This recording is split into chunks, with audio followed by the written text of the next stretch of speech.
Good evening बच्चों, आप सभी को वेरी वेरी गुड इवनिंग। विजय बेटा खुश रहिए। हाँ चलिए, ये सारा शुभकामनाओं का काम लास्ट में कर लेंगे, अभी क्लास स्टार्ट करते हैं। पर बच्चों आज हम लोग बहुत इंपॉर्टेंट चीज पढ़ने वाले हैं, पर उसके पहले लास्ट क्लास में हम लोग न्यूमेरिकल कर रहे थे, उसे पहले कंप्लीट करेंगे। तो क्योंकि आज के बाद 3 दिन की आपकी लीव है, तो उसके लिए मैंने आपको होमवर्क दे रखा है। सबसे पहला जो आपका होमवर्क है उसमें आपको रिवाइज करना है लेक्चर 1 से लेकर लेक्चर 4 तक आने का। कोशिश करें इन 3 दिनों में, जैसा कि आप सबको ज्ञात है कि अगले संडे को आपका टेस्ट पेपर भी है, और जो टेस्ट है उसका जो आपका सिलेबस है वो है एटॉमिक प्लस केमिकल इक्विलिब्रियम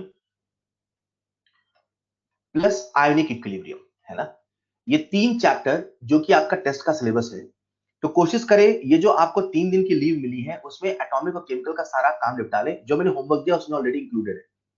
जो आयोनिक है उसमें हमारा नेक्स्ट वीक जाएगा, और बहुत सारे इंपॉर्टेंट टॉपिक आयोनिक के नेक्स्ट वीक में आएंगे, मतलब छुट्टियों के बाद आएंगे। तो हमारा पूरा ध्यान मॉड्यूल सॉल्विंग में रहेगा, आयोनिक में रहेगा। इसलिए आपको एटॉमिक और केमिकल के लिए टाइम नहीं मिलेगा, इसलिए इसे इन 3 दिन में निपटा लेना। राइट, आप सभी घरों पे हैं या जहां भी हैं, तो आप सभी कोशिश करें कि जो ये 3 दिन के लीव है इनको आप सारा होमवर्क निपटा लेंगे। तो सबसे पहला होमवर्क रहेगा आपका लेक्चर 4 तक रिवाइज करना है। जब आप रिवाइज करेंगे उसके बाद आपको शॉर्ट नोट जरूर बनाना है। आपसे जो कहा जाए वो करेंगे, तभी रिजल्ट इफेक्टिवली दिखेगा, नहीं तो नहीं दिखेगा। खास करके वो बच्चे जो प्रॉपर तरीके से सीख रहे हैं। मैंने कहा करना है तो करना है। कल को जब आप मॉड्यूल सॉल्व करो और आपसे अगर सवाल नहीं बने तो फिर आप अपने आप से पूछना क्या हमने सर की सारी बात मानी थी। मैंने आपको शॉर्ट नोट्स रिवाइज करने के लिए, शॉर्ट नोट्स बनाने के लिए रोज बोले हैं कि आप कर रहे हो। बस ये मैं चाहता हूँ जितना कहा जाए उतना करना है। हर चीज एक तरीके से बताई जाती है, उसे आप प्लीज फॉलो करें बेटा, ठीक है। राइट, तो तीसरा होमवर्क जो रहेगा ये आपके बैच के लिए नहीं है, शायद नहीं हो पाए, क्योंकि आपके बैच में हम लोग आधे घंटे 20 मिनट पीछे चल रहे हैं। वो उस दिन डिस्कशन में चला गया था ना, तो हो सकता नहीं हो, तो इसे ऑप्शन रखिएगा। कोई बच्चा करना चाहे तो कर ले, मैं थ्योरी तो बता दूंगा लेकिन क्वेश्चन नहीं करा पाऊंगा, है ना। तो ऑप्शनल है, अगर कोई बच्चा करना चाहता है तो कर लेगा। आपको ये जो तीनों होमवर्क है कोशिश करना आज के आज में कर लेना। अगले जो मैं होमवर्क दे रहा हूं that is revise atomic and chemical equilibrium. ये आपको 3 दिन के अंदर करना है। सबसे पहले आप हैंड आउट की मदद से रिवाइज करेंगे। जब हैंड आउट से आपको रिवाइज हो जाएगा तो आप एक बार फिर से रिवाइज करेंगे शॉर्ट नोट की मदद से। एक एक घंटे फटाफट रिवाइज करना है, ठीक है। आप शॉर्ट नोट से फिर से रिवाइज करेंगे। उसके बाद आपको exercise 1, exercise 2, exercise 3 solution copy से रिवाइज करना है। गौर करें, सॉल्व नहीं करना है, रिवाइज करना है। मैंने कहा एक्सरसाइज 1, एक्सरसाइज 2, एक्सरसाइज 3 जो आपने सोल्यूशन कॉपी बनाई है, उस सोल्यूशन कॉपी में आपने हर एक सवाल के सोल्यूशन लिखे हैं, उसकी मदद से आपको रिवाइज करना है। राइट, तो ये सारा का सारा काम आपको करना है। उसके बाद जब आप ये सारा का सारा काम कर लेंगे तो आपको क्या करना है, एटॉमिक से भी और इक्विलिब्रियम से भी 50-50 प्रॉब्लम रैंडमली सेलेक्ट करने हैं। Randomly 50 problem. आपने एटॉमिक के भी 50 प्रॉब्लम ले लिए, इक्विलिब्रियम के भी 50 प्रॉब्लम ले लिए, और आप उसे सॉल्व करेंगे। राइट, जब आप इसे सॉल्व करेंगे तो एक सिटिंग में सॉल्व करेंगे, एक शॉट में सॉल्व करेंगे। ऐसा नहीं सॉल्व किया उठ गए, ऐसा नहीं। 50 प्रॉब्लम लगातार कॉन्टिन्यूअस सॉल्व करना है, और फिर उनका पीछे से आंसर देखना है। फिर भी अगर आप ये सारा काम करके 50 सवाल सॉल्व करते हैं, तो मैंने ऐसा देखा है कि 99% बच्चों सारे सवाल बनते हैं। फिर भी अगर आपसे अभी भी कोई एक दो सवाल नहीं बने, तो आप उन सवाल से रिलेटेड थ्योरी, उनसे रिलेटेड एग्जाम्पल फिर से करेंगे। मैं आपको दोहरा दूं, हमारे एग्जाम में सक्सेस का नियम है, एक ही चीज को एक ही जगह से 100 बार करो। मैंने इसी इसी बिलीफ, इसी प्रिंसिपल पे कई बार बहुत अच्छे अच्छे बच्चे ने रिजल्ट दिया है। तो आप प्लीज इसे ही फॉलो करते रहें। ऑलराइट, चलिए हम लोग आज की क्लास शुरू करते हैं। कल हम लोग कुछ न्यूमेरिकल्स कर रहे थे, तो इन्हीं न्यूमेरिकल्स की सीरीज पे हम लोग अभी सवाल और करने वाले हैं। मुझे उम्मीद है आप लोगों ने कल जो न्यूमेरिकल किए थे बिल्कुल भूले नहीं होंगे। कल हम किस फ्लो में चल रहे थे, आप सबके सामने स्क्रीन पे है पहला सवाल। ये जो सवाल है दैट इज 10 की power -5 molar HCl is diluted 100 times, है ना।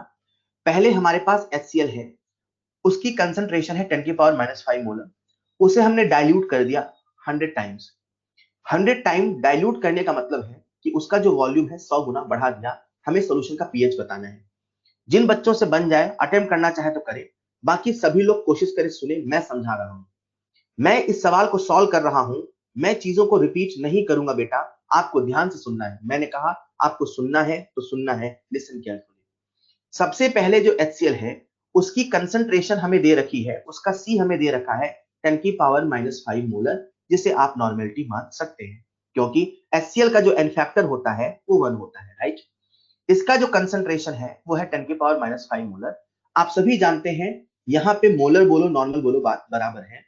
आप सभी जानते हैं जो कंसंट्रेशन होता है वो वॉल्यूम के इनवर्सली प्रोपोर्शनल होता है। मतलब अगर वॉल्यूम 100 गुना कर दिया तो कंसंट्रेशन 1/100 टाइम्स हो जाएगा। अगर वॉल्यूम 1000 गुना कर दिया तो कंसंट्रेशन 1/1000 टाइम्स होगा। ऐसा समझिए बच्चों, इनिशियली है ना, शुरुआत में हम मान लेते हैं वॉल्यूम 1 लीटर था। एक बच्चा मुझसे पूछता है, सर आपने 1 लीटर ही क्यों माना? बेटा आपको जो मानना है वो मान लो, लेकिन जब आप बाद में वॉल्यूम को बढ़ाओगे तो मत भूलना उसका भी 100 गुना करना है। V1 अगर 1 लीटर है तो V2 100 लीटर है। आपने 10 माना तो उसे 1000 करना, जो भी आप मानना उसी के प्रोपोर्शनेट में करना, राइट। अब पहले कंसंट्रेशन कितनी थी? 10⁻⁵ मोलर। तो मान लेते हैं जो शुरू के मोल थे पहले 10⁻⁵ थे, तो यहाँ पे जो कंसंट्रेशन था 10⁻⁵/1 10⁻⁵ था, लेकिन जो बाद में कंसंट्रेशन होगा वो क्या होगा? 10⁻⁵/10⁻², मतलब 10⁻⁷। मतलब जब हम डाइल्यूशन करते हैं तो कंसंट्रेशन उसका घट जाता है। आप सभी जानते हैं, मैं यहाँ पे रूल के रूप में लिख भी देता हूं, डाइल्यूशन करने से कंसंट्रेशन घट जाता है, राइट। जो कंसंट्रेशन है डिक्रीज जाता है, साफ साफ दिख रहा है। अब कहीं ना कहीं ये सवाल हमारे लिए ऐसा हो गया, इमेजिन करो एक नया सवाल है जो ये कह रहा है 10⁻⁻7 molar HCl is added to water. एक नया सवाल हो गया, नहीं? ऐसा लग रहा 10⁻⁻7 molar HCl is added to water, तो आपको बताना है कि उसका pH कितना होगा। तो बच्चों करना क्या है, 10⁻⁻7 मोलर है, मतलब एसिड से जो H+ आएगा 10⁻⁷ आएगा। क्योंकि ये बहुत कम कंसंट्रेशन है तो अपने को पानी का भी ऐड करना होगा, that is 10⁻⁷ from water, 10⁻⁷ from acid, 10⁻⁷ from water. तो जो नेट H+ होगा वो कितना होगा बच्चों? 2 × 10⁻⁷। लेकिन सवाल हमसे तो pH पूछा है, pH क्या होता है? -log of H+, फॉर्मूला लगाएंगे B - log A, मतलब 7 - log 2। तो सॉल्व करेंगे, कितना आएगा बच्चों? 7 - 0.3, दैट इज 6.7। कुछ बच्चे मुझे आंसर देते हैं अप्रोक्सीमेटली 7 चलेगा, लेकिन जब ये सवाल एग्जाम में आता है ना, तो एग्जामिनर को पता होता है कब बच्चे सॉल्व करा रहे हैं, कब उसके कंसेप्ट देखने हैं। तो एग्जामिनर ऐसे ऑप्शन देता है 6.7, 6.8, 6.97। अब आप तुक्का मार के बताओ, तो वो समझ जाता है कि बच्चे को कब सॉल्व कराना है, कब उससे अप्रोक्सीमेशन लगाना है, ठीक है। तो अभी फिलहाल इसका जो आंसर है वो है 6.7। अगर आप सब सीख गए हैं तो आप सबके सामने स्क्रीन पे है अगला सवाल।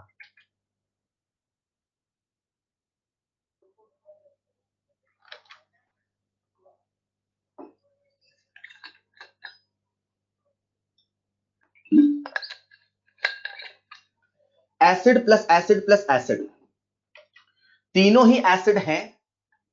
जब तीनों को मिलाएंगे तो तीनों को मिला के जो सोल्यूशन बनेगा वो भी एसिडिक ही होगा। बेहद ही आसान सवाल। जो बच्चे कर रहे हैं, स्ट्राइक नहीं कर रहा, उनको मैं हिंट देता हूं। हिंट ये है बच्चे, ग्राम इक्विवेलेंट। पहला सॉल्यूशन भी एसिड का है, दूसरा सॉल्यूशन भी एसिड का है, तीसरा सॉल्यूशन भी एसिड का है। तीनों को मिला के जब नया सॉल्यूशन बनाओगे एसिडिक ही तो बनेगा। इसकी ताकत ग्राम इक्विवेलेंट 1, इसकी ताकत ग्राम इक्विवेलेंट 2, इसकी ताकत ग्राम इक्विवेलेंट 3। तीनों को जोड़ के ही तो इसकी ताकत आएगी। वेरी वेरी वेरी सिंपल सवाल। मैं देख रहा हूं बच्चों ने सॉल्व कर लिया। समय समाप्त, आंसर आ गया, समय समाप्त। अब मैं सॉल्व कर रहा हूं, मुझे आप सबका ध्यान चाहिए बच्चों। ये तो समझ में आ गया कि जो रिजल्टेंट सॉल्यूशन है उसका जो हमें H+ का कंसंट्रेशन चाहिए वो ऐसे निकालना होगा। तो मैं क्या कर रहा हूं, पहले सॉल्यूशन का N1V1 प्लस दूसरे सॉल्यूशन का N2V2 प्लस तीसरे सॉल्यूशन का N3V3। सर आपको कैसे पता चला कि तीनों ऐड करने हैं? बेटा ये तो आपको भी पता चला होगा HCl एसिड है, ये तो आपको भी पता चला होगा H2SO4 एसिड है, ये तो आपको ही पता चला होगा HNO3 एसिड है। मतलब एक जैसे सॉल्यूशन है तो ताकत जुड़ेगी, ग्राम इक्विवेलेंट जुड़ेगा। मजे की बात यह है, यहां पे जो वॉल्यूम है वो है ml में। जब वॉल्यूम ml में होता है, उस केस में ग्राम इक्विवेलेंट नहीं मिलीग्राम इक्विवेलेंट बोला जाता है। लेकिन इधर भी वॉल्यूम ml में है, इक्वल टू के उधर भी वॉल्यूम ml में है, तो वो वाला फैक्टर कट जाता है। तो ग्राम इक्विवेलेंट बोलो या मिलीग्राम इक्विवेलेंट बोलो, चल जाता है, फर्क नहीं पड़ता। लेकिन आपको याद रहे, जब ग्राम इक्विवेलेंट कहा जाता है तो उस समय आपको वॉल्यूम लीटर में लेना है, जब मिलीग्राम इक्विवेलेंट कहा जाता है उस समय आपको वॉल्यूम मिलीलीटर में लेना है, या जब वॉल्यूम मिलीलीटर में होता है तो milligram equivalent, and so on. Clear?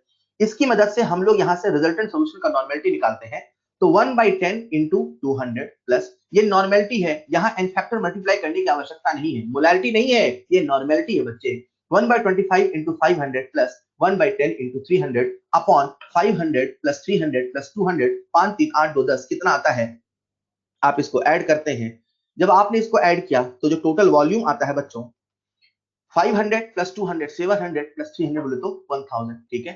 तो इस प्रकार से आपने यहाँ का टोटल वॉल्यूम लिख लिया ml में, नॉर्मेलिटी लिख लिया ऊपर। जब आप इसको सॉल्व करते हैं तो आप सभी मुझे बताएंगे ये जो नॉर्मेलिटी आती है, क्योंकि जो रिजल्टेंट सोल्यूशन है वो एसिडिक है।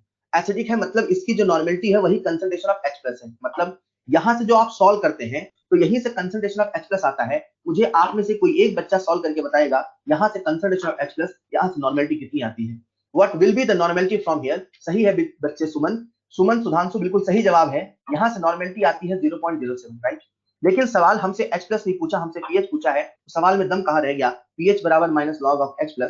इसे हम लिख सकते हैं 7 into 10 की पावर -2, मतलब इसे लिख सकते हैं 2 minus log 7। बच्चों बोलो हाँ या ना। log 7 की वैल्यू आप सभी को याद होगी, कितनी होती है बोलो?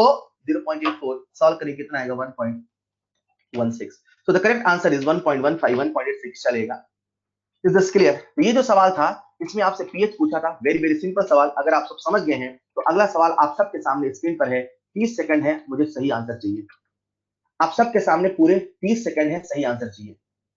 चलो 45 सेकंड ले लो। अब पहला सोल्यूशन बेस है, दूसरा भी बेस है, तीसरा भी बेस है। बेस बेस बेस, तीनों बेस को मिलाया है। बच्चे इस सवाल में सबसे ज्यादा कैलकुलेशन मिस्टेक करते हैं, और जब मैं टाइम का बाउंडेशन दे देता हूं तो बच्चा बहुत कैलकुलेशन मिस्टेक करता है। मैं भी चाहता हूं आप इसमें कैलकुलेशन मिस्टेक करें।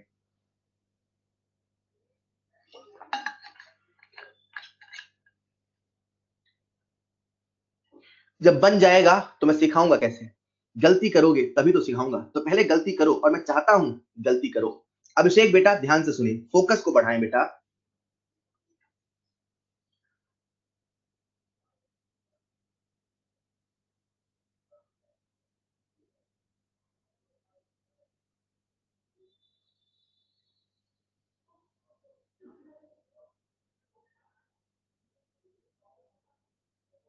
बहुत बढ़िया, आपका समय हुआ, योर टाइम्स। आंसर आ चुका है, बच्चों ने आंसर दिया है। समय समाप्त होने वाला है। सवाल आपसे पूछ रहा है पीएच, भूल न जाना दिया है बेसिक।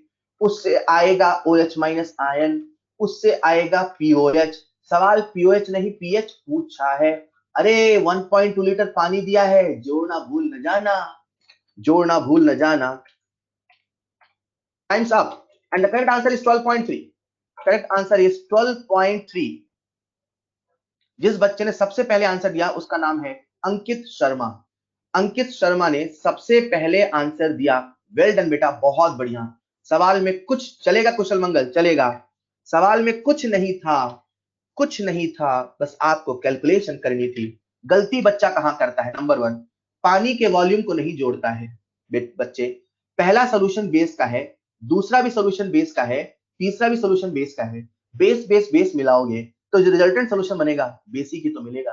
बोलो, मतलब पहले का ग्राम इक्विवेलेंट N1V1, दूसरे का ग्राम इक्विवेलेंट N2V2, तीसरे ग्राम इक्विवेलेंट N3V3 ऐड करोगे तो आपके पास नेट नॉर्मलिटी जो मिल जाएगी N1V1 plus N2V2 plus N3V3 upon V1 plus V2 plus V3 plus पानी का भी वॉल्यूम जोड़ना है। तो इसके हो गए 300 प्लस 200 500, 500 300 800। ये ml ml ml में है, इसे भी ml में लेना होगा। 1200 ml कितना हो गया? 2000। सॉल्व किया तो आता है 0.0225। बच्चों यहां से हमें OH माइनस आयन मिल गया, यहां से हमें POH मिल गया। लेकिन सवाल हमसे POH नहीं, हमसे pH पूछा है। तो pH 14 माइनस 1.7 बोले तो 12.3 हो गया।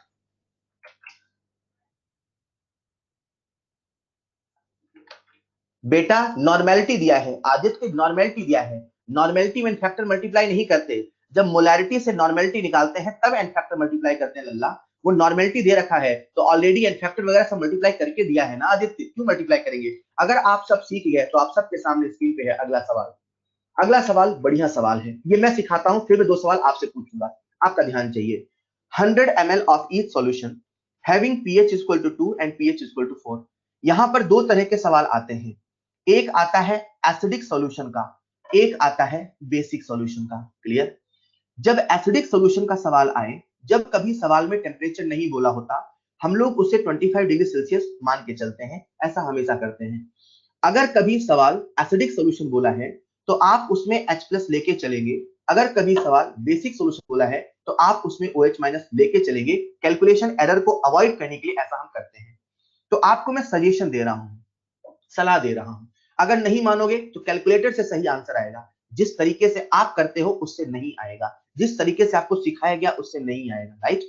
अगर कभी एसिडिक सॉल्यूशन बोले तो H+ के फॉर्म में चलना है, अगर कभी बेसिक सॉल्यूशन बोले तो OH- के फॉर्म में चलना है। मतलब सवाल हमसे कह रहा है कि पहला सॉल्यूशन है, इसका 100 ml है और हमें इस सॉल्यूशन का पीएच दे रखा है, पीएच दे रखा है 2 है, हम समझ गए एसिडिक है, मतलब यहाँ पे जो पहले वाला सॉल्यूशन है उसका जो कंसंट्रेशन ऑफ H है वो 10⁻⁻2 है। ठीक उसी प्रकार से जो दूसरा सॉल्यूशन है उसमें जो कंसंट्रेशन ऑफ H+ है वो 10⁻⁴ है, ये कंसंट्रेशन है, राइट। ये कंसंट्रेशन है, मतलब आप मान सकते हो कि ये N/V है, मतलब आप मान सकते हो कि ये जो H+ है 100 ml में, क्या बोला है 100 ml है ना, आप इसे पल भर के लिए नॉर्मेलिटी मान लो या मोलैरिटी मान लो, चलेगा। मैं आपसे हमेशा कहते आया हूं कि जो कंसंट्रेशन H+ या OH- की है उसे नॉर्मेलिटी ही मानना है। मान लो ये पहले सॉल्यूशन की नॉर्मेलिटी दे रखी है, मान लो ये दूसरे सॉल्यूशन की नॉर्मेलिटी दी है, मान लो ये पहले सॉल्यूशन का वॉल्यूम 100 ml दिया है, मान लो दूसरे सॉल्यूशन का वॉल्यूम भी 100 ml दिया है। ऐसा सवाल नहीं लग रहा, हमने पहले एसिडिक सॉल्यूशन को दूसरे एसिडिक सॉल्यूशन से मिलाया, मिला के एक नया सॉल्यूशन बनाया, वो भी तो एसिडिक ही आएगा। सवाल हमसे उस नए सॉल्यूशन का पीएच पूछ रहा है, जैसा सवाल आप पहले कर रहे थे वही है, बस फर्क इतना है पहले आपको कुछ इस प्रकार से डाटा देता था, अब उसने पहले सॉल्यूशन का पीएच निकाल लिया, दूसरे सॉल्यूशन का पीएच निकाल लिया, अब आपको लिख के दे रहा है। तो बच्चों करना क्या है, N1V1 प्लस N2V2 बराबर Na। यहां से आपके पास रिजल्टेंट सॉल्यूशन जो कि एसिडिक है का जो नॉर्मेलिटी आएगा, जो कि कंसंट्रेशन ऑफ H+ होगा, वो कितना आएगा बच्चों, N1V1 प्लस N2V2 मतलब 10⁻⁻2 plus 10⁻2 plus 10⁻⁴ into 10⁻2 upon 100 plus 100 200। 10⁻2 10⁻2 1 होगा, बच्चे यहाँ बहुत कैलकुलेशन मिस्टेक करते हैं, और ये होगा 10⁻2 अपॉन 200, राइट। 1 प्लस 10⁻2 इसे हम लगभग ले लेते हैं 1, ये देखो हमने अप्रोक्सीमेशन लिया। हम लोग जो कैलकुलेशन करते हैं या आपको जो सिखाया जाता है वो सिखाया ही अप्रोक्सीमेशन जाता है, राइट। तो अपन ने क्या किया, 1 प्लस 10⁻2 को क्या लिख लिया 1, तो ये हो गया हमारे पास 1/200। मतलब मुझे पता चल गया कि जो रिजल्टेंट सॉल्यूशन है, जो नया सॉल्यूशन है, जो दोनों को मिलाने से बना है, उसका जो कंसंट्रेशन ऑफ H+ है वो 1/200 के आसपास है, राइट। 1/200 है, मतलब आप इसे लिख सकते हो 5 इंटू 10⁻3। क्लियर। जैसे ही आपके पास कंसंट्रेशन ऑफ H+ आ गया, आपके पास पीएच आ गया, सवाल आपसे पीएच पूछा है, पीएच आता है माइनस लॉग ऑफ H+, आप इसे सॉल्व कर लेंगे, सॉल्व करेंगे तो आपके पास बच्चों जो आंसर आता है दैट इज कितना आता है 2.3, राइट। ये कितना होगा 5 इंटू 10⁻3, तो लगाऊंगा मैं 3 माइनस लॉग 5, मतलब 3 minus 0.7 and the correct answer is 2.3। मुझे आपको इस सवाल में सिखाना क्या था, सीख नंबर 1, जब कभी सवाल आपसे बोलेगा रिजल्टेंट सॉल्यूशन का मिक्सिंग, तो सबसे पहले देखना सॉल्यूशन एसिडिक है कि बेसिक है। अगर एसिडिक है तो H+ लेके चलना, अगर बेसिक है तो OH- लेके चलना। मतलब अगर यही दोनों सवाल में पीएच बेसिक होता, 7 से ज्यादा होता, तो हम लोग OH- के फॉर्म में चलते, H+ के फॉर्म में नहीं चलते। एक एसिड एक बेस होता तो हम एक का H+ लेके चलते, एक का OH- साइन लेके चलते। क्लियर। और फिर हमने यहाँ पे इस कंसेप्ट से ऐड किया और आंसर निकाला 2.3। बहुत आसान था, पहले वाले सॉल्यूशन का पीएच, दूसरे वाले सॉल्यूशन का पीएच, उससे निकाल लिया H+, ऐड करके अपन ने सॉल्व कर लिया and the answer is in front of you. अगर आप सब सीख गए हैं, आई होप आप सब सीख गए हैं, अगर आप सब सीख गए हैं बच्चों, तो आप सबके सामने स्क्रीन पर है, आप सब सीख गए। अगर आप सब सीख गए हैं तो आप सबके सामने स्क्रीन पर है अगला सवाल। अगला सवाल पहले इसे करेंगे, सॉरी इसे करो।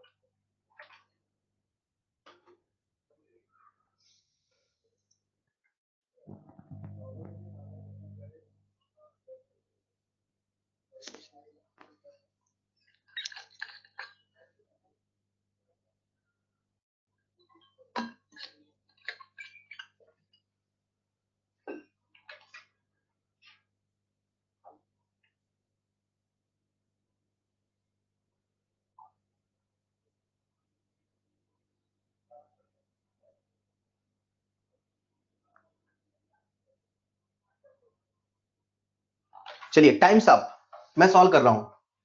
बहुत सारे बच्चों ने मुझे सही आंसर दे दिया है, फिर भी मैं इस सवाल को सॉल्व करके बता रहा हूं। पहला सोल्यूशन है उसका pH 3 है, मतलब कंसंट्रेशन ऑफ H+ कितना है बच्चों, 10 की पावर -3।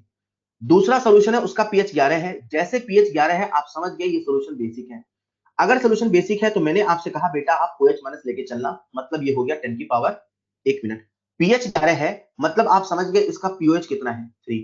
pOH 3 है मतलब कंसंट्रेशन ऑफ OH- आयन कितना है, 10 की पावर -3। हेलो, H+ भी 10 की पावर -3 है, OH- भी 10 की पावर -3 है। ऐसा नहीं लग रहा, एक सोल्यूशन एसिडिक है, एक सोल्यूशन बेसिक है, दोनों को आप मिला रहे हो, दोनों को मिला रहे हो, यहां से H+ आयन आ रहा, यहां से OH- आयन आ रहा। जब दोनों को मिलाओगे तो जो रिजल्टेंट सोल्यूशन बनेगा, ना तो उसमें H+ आयन रहेगा, ना तो उसमें OH- आयन रहेगा, मतलब जो सोल्यूशन रहेगा वो कैसा रहेगा, न्यूट्रल। और जो न्यूट्रल होता है उसका pH कितना होता है, 7। एक बच्चा मुझसे डाउट पूछता है, सर हमने पहले सोल्यूशन को मिलाया, उससे एसिड H+ 10 की पावर -3 आया, सर हमने दूसरे सोल्यूशन को मिलाया, उससे OH- 10 की पावर -3 आया, सर ये H+ से ये OH- खत्म हो गया, पानी बन गया, समझ में आया। सर पानी का अपना भी तो H+ था। मैंने कहा बेटा जब H+ पानी का था तो ये क्यों भूल जा रहे हो, पानी का OH- भी तो था। ये क्यों भूल जा रहे हो कि इससे pH 7 आया, मतलब जब H+ आयन और OH- आयन जो आप एक्सटर्नली मिला रहे हो, उसमें कोई भी ज्यादा कोई भी कम नहीं है, तो केवल वाटर का है, तो वाटर का तो अपना न्यूट्रल ही है ना यार। मतलब जैसे ही आपने एक्सटर्नली मिलाया तो उससे सॉल्यूशन न्यूट्रल आया, और वाटर में तो कोई चेंज था ही नहीं, तो ओवरऑल pH कितना होगा, 7। ओवरऑल pH कितना होगा, 7। So the correct answer is 7, right.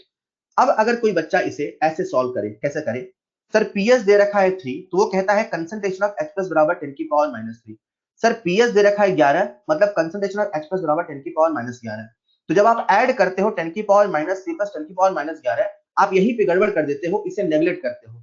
तो हमारी जो कैलकुलेशन होती है, हम लोग जो सीखते हैं वो अप्रोक्सीमेशन सीखते हैं, क्योंकि आपको लॉग टेबल वगैरह प्रोवाइड नहीं कराते हैं, तो इसी वजह से आपसे यहाँ पे गलती होती है। तो हम लोग आपको सजेशन देते हैं कि बेटा जब कभी एसिडिक बोले, जब कभी बेसिक बोले, तो आपको pH pOH की फॉर्म में लेके चलना है, बहुत आसानी सवाल बन जाता है। अगर आप सब सीख गए हैं तो अगले सवाल का आंसर मुझे पूरी क्लास दे रही, देखते हैं सबसे पहले आंसर कौन देता है। देखते हैं सबसे पहले आंसर कौन देता है। नेक्स्ट प्रॉब्लम आप सबके सामने है। नवीन बेटा, केवल आपको दिक्कत आ रही इंटरनेट की, एक बार उसे अपने एंड पर रिफ्रेश करो, किसी बच्चे ने नहीं लिखा यहाँ पे। अगला जो सवाल है आपको उसका आंसर देना है, equal volume of pH is equal to 8 and pH is equal to 11 are mixed, then find the pH of the resultant solution। साहिल बेटा मुझे एग्जैक्ट आंसर चाहिए, अप्रॉक्स आंसर नहीं चाहिए। अप्रॉक्स आपका सही है लेकिन मुझे एग्जैक्ट चाहिए। अभी यहाँ एग्जैक्ट सॉल्व करेंगे, ये अप्रॉक्स एग्जाम में करना। आपको अप्रॉक्स लेना आ गया तो बहुत अच्छी बात है, अभी एग्जैक्ट सॉल्व करो, जैसा मैंने सिखाया अभी एग्जैक्ट सॉल्व करेंगे। पहला सोल्यूशन है उसका pH 8 है, दूसरा सोल्यूशन है pH बराबर 11 है। जब हम दोनों को मिलाएंगे तो रिजल्टेंट सोल्यूशन कैसा होगा, जो रिजल्टेंट सोल्यूशन है उसका नेचर कैसा होगा, राइट। अगर आप दोनों सोल्यूशन को ध्यान से देखो, ये तो समझ में आ गया कि दोनों ही सोल्यूशन बेसिक हैं। अगर बेसिक हैं तो मैंने आपसे कहा कि आप H+ लेके नहीं चलो, OH- आयन लेके चलो। क्लियर, जैसे ही आप OH- आयन लेके चलोगे आंसर आपको दिखेगा। अभी आपके पास टाइम है, सभी लोग सॉल्व करें।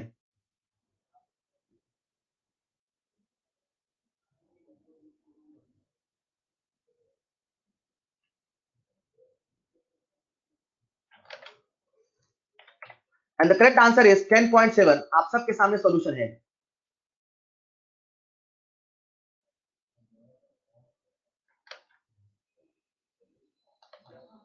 नहीं चलेगा हर्ष, जब कैलकुलेशन से आ रहा है तो क्यों चलेगा यार, क्यों अप्रॉक्स कर रहे हैं। मैंने कह रहा हूं ना यहाँ पे आप एग्जैक्ट सॉल्व करो। आप सबके सामने सॉल्यूशन है, कितना आसान सवाल है। pH 8 है तो हमने pOH मान लिया, उससे OH- मान लिया, उससे pOH दूसरे का भी मान लिया।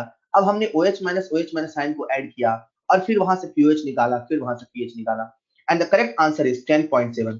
एग्जैक्ट आ रहा है तो सॉल्व करो ना, अभी यहाँ अप्रोक्सीमेशन नहीं चाहिए। pH 8 है, pH 11 है, राइट। pH 8 pH 11 का मतलब है सॉल्यूशन बेसिक है। एक बच्चा मुझे आंसर देता है, पता नहीं कैसे आंसर दे रहा है, 7। क्यों 7 बेटा, pH 8 pH 11 है, दोनों बेसिक सॉल्यूशन है, तो बेसिक और बेसिक को मिलाओगे तो सॉल्यूशन न्यूट्रल हो जाएगा। ये कौन सा कंसेप्ट है। दोनों सॉल्यूशन, तभी तो मैं कह रहा हूं कि इसको रूल बनाओ, जो आपको बताया जाता है एग्जाम के हिसाब से बताया जाता है। एक बच्चा मुझसे कहता है सर PS7 है। कहां से PS7 है बेटा? पहला सॉल्यूशन बेसिक है, दूसरा सॉल्यूशन बेसिक है, बेस और बेस को मिलाओगे तो सॉल्यूशन न्यूट्रल हो जाएगा। ये कौन सी कहानी है भाई? इसलिए सवाल को सॉल्व करें, सवाल से हम सीखेंगे। आई होप आप सबको समझ में आया। अगर आप सबको समझ में आया तो आप सबके सामने स्क्रीन पे है अगला सवाल। आप सबके सामने स्क्रीन पे है अगला सवाल। 4.9 milligram of H2SO4 and 4 milligram of NaOH are mixed in 10 liter aqueous solution, then find pH of resultant solution. ये सवाल ऐसा है, जिन बच्चों को आयनिक इक्विलिब्रियम याद होता है वो तुरंत आंसर दे देते हैं। आप सभी, जब मैं आपको सॉल्ट हाइड्रोलिसिस पढ़ा दूंगा, जो आज पढ़ाऊंगा, उसके बाद इस सवाल का आंसर आप चुटकी में दोगे, लेकिन अभी इसे सॉल्व करो। ये जो सवाल है इसका आंसर चुटकी में दोगे जब मैं आपको सॉल्ट हाइड्रोलिसिस पढ़ा दूंगा। जिनको याद है वो मुझे दे भी देते हैं आंसर, लेकिन जिनको नहीं याद है अभी पूरा सॉल्व करेंगे, और जो लोग आंसर दे रहे हैं वो भी पूरा सॉल्व करेंगे। सवाल बहुत आसान है। पहला एसिड है, दूसरा बेस है, दोनों को हम लोग मिलाते हैं 10 लीटर एक्वस सॉल्यूशन में। सवाल आपसे पूछ रहा है जो रिजल्टेंट सॉल्यूशन होगा उसका पीएच कितना होगा। एसिड है, बेस है, दोनों को हमने ऐड किया है, मिलाया है 10 लीटर एक्वस सॉल्यूशन में, pH of the resultant solution. Hint है ग्राम इक्विवेलेंट, हिंट है ग्राम इक्विवेलेंट।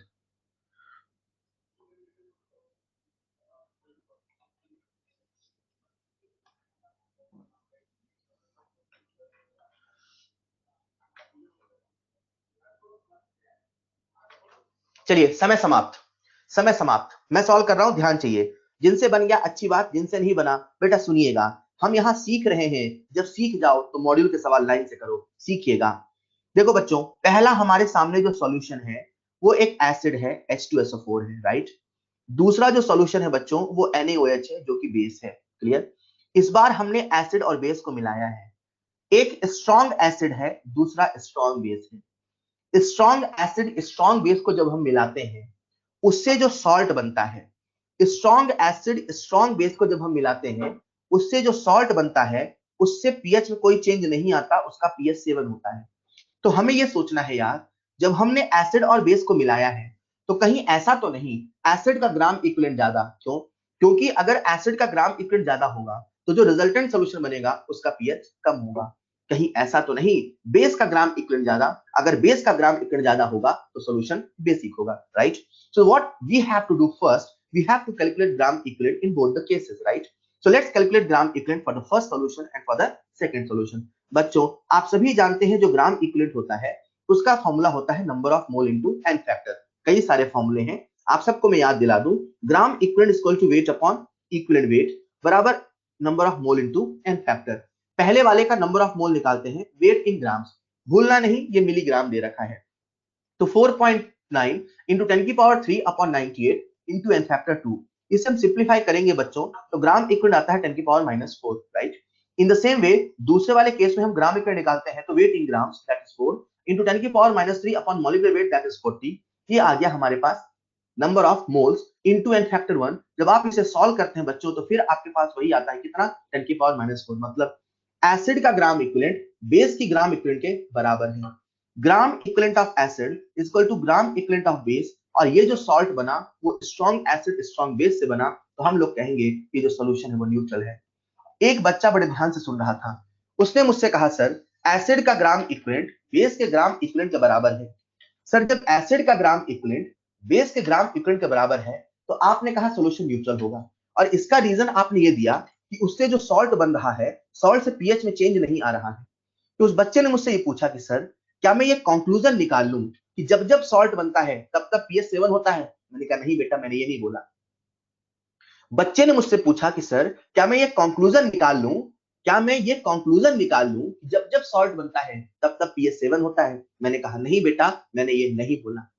मैंने कहा स्ट्रॉन्ग एसिड स्ट्रॉन्ग बेस से जो सॉल्ट बना है उससे पीएच 7 है। तो बच्चे ने मुझसे डाउट पूछा, मतलब सर अगर डिफरेंट एसिड डिफरेंट बेस से सॉल्ट बनेगा तो पीएच भी डिफरेंट होगा? मैंने कहा बिल्कुल होगा। सर वो कैसे करेंगे? मैंने कहा अगर वो सीखना है तो आपको सॉल्ट हाइड्रोलिसिस सीखना होगा।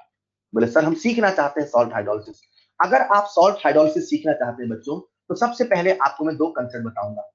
हमारे जहन में सवाल आया कि सर ये जो सॉल्ट बना है स्ट्रॉन्ग एसिड स्ट्रॉन्ग बेस से, ये जो सॉल्ट बना है इससे जो पीएच आया है ये pH 7 आया है। सर क्या pH 7 हमेशा आएगा? मैंने कहा नहीं आएगा। सर आखिर ऐसा क्यों नहीं होगा? बच्चों अगर ये समझना चाहते हो तो सबसे पहले आपको सॉल्ट हाइड्रोलिसिस समझना होगा, और अगर सॉल्ट हाइड्रोलिसिस को समझना है तो सबसे पहले दो चीजों को समझना होगा। सबसे पहले मैं आपको बताऊंगा कॉन्जुगेट एसिड बेस थ्योरी, और फिर मैं आपको बताऊंगा सॉल्ट से रिलेटेड एक थ्योरी। थोड़ा सा थ्योरी का हिस्सा है, बहुत ध्यान से सुनिएगा। उसके बाद मैं कैसे सवाल सॉल्व करते हैं उसका एक बहुत प्यारा तरीका बताऊंगा। लेकिन थ्योरी भी हमें पढ़नी है, तरीके भी हमें पढ़ना है, इसलिए सबसे पहले बात कर लेते हैं थ्योरी की। उसी सवाल का जवाब ढूंढने जा रहे हैं, तो सबसे पहले हमें दो बेसिक टर्म समझने होंगे। Number 1 is conjugate acid base theory. बच्चों एसिड को, बेस को समझाने के लिए कई लोगों ने, कई साइंटिस्ट ने कई कंसेप्ट दिए, और आज भी हमारे सामने एसिड और बेस की ऐसी एक यूनिक डेफिनेशन नहीं है जिससे हम दुनिया के सभी एसिड, सभी बेसिस को डिफाइन कर पाए, नहीं है। उन कई डेफिनेशंस में सबसे पहले टेस्ट का कंसेप्ट आता है, मतलब चख के बताओ। फिर अर्हेनियस का कंसेप्ट आता है, उसी के बाद आता है Bronsted Lowry concept. Bronsted Lowry concept ये कहता है एसिड वो सब्सटेंस होते हैं जो H+ आयन को डोनेट करते हैं या OH- आयन को एक्सेप्ट करते हैं। हम समझना चाहते हैं एसिड और बेस कौन होते हैं। कई लोगों ने एसिड और बेस को डिफाइन किया। ब्रॉन्स्टेड का कहना था कि जो एसिड होता है एक ऐसा सब्सटेंस होता है जो H+ आयन को डोनेट करता है, और ऐसा सब्सटेंस होता है जो OH- आयन को एक्सेप्ट करता है।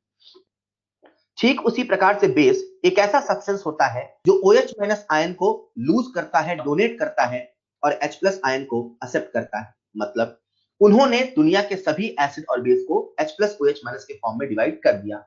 H+ देने वाला, OH- आयन लेने वाला। बेस OH- आयन देने वाला, H+ आयन लेने वाला।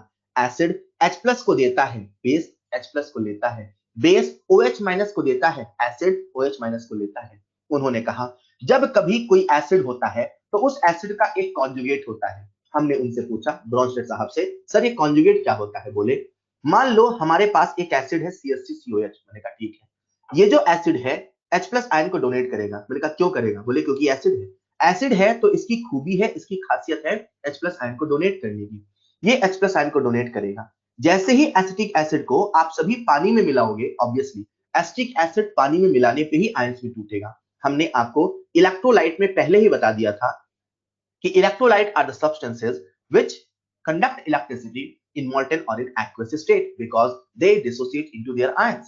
मतलब जब CH3COH को हमने पानी मिलाया तो उससे एक एसिटेट आयन आया और एक H+ आयन आया। मैंने कहा सही है। H+ आयन का आना इस बात का सबूत है कि ये एक एसिड है। मैंने कहा सही है। लेकिन ये जो एसिटेट आयन है ये इस एसिटिक एसिड का कॉन्जुगेट है। उन्होंने इन दोनों के लिए क्या वर्ड बोला? कॉन्जुगेट। बोले सरल भाषा में ऐसे समझो, कॉन्जुगेट वो होता है, कॉन्जुगेट वो होता है जिसमें या तो एक H+ आयन या एक OH- आयन का डिफरेंस होता है। मतलब अगर आप ध्यान से देखो तो एसिटिक एसिड और एसिटेट आयन में एक H+ का डिफरेंस है, so both are conjugate. Clear? अब हम सभी जानते हैं कि जो एसिटिक एसिड है वो एक वीक एसिड है। वीक एसिड है, ये उसका कॉन्जुगेट है, राइट? इसको आप ऐसे समझो कि वीक एसिड है तो इसमें एक इक्विलिब्रियम तो आएगा, आएगा।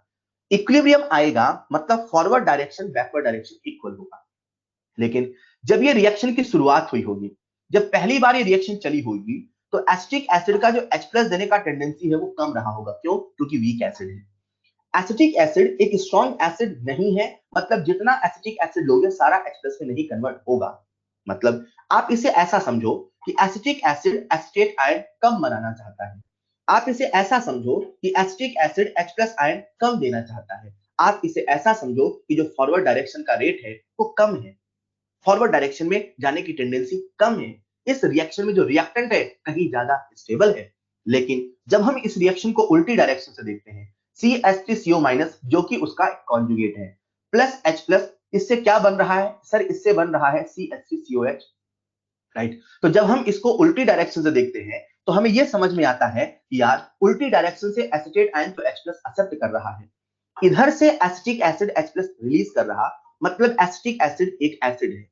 लेकिन उधर से acetate ion H plus accept कर रहा, और जो H प्लस एक्सेप्ट करता है वो क्या होता है, बेस। मतलब ये जो एसिटेट आयन है वो किसकी तरह बिहेव कर रहा, बेस की तरह। मतलब एसिटिक एसिड और एसिटेट आयन ये दोनों कॉन्जुगेट हैं, एक बात।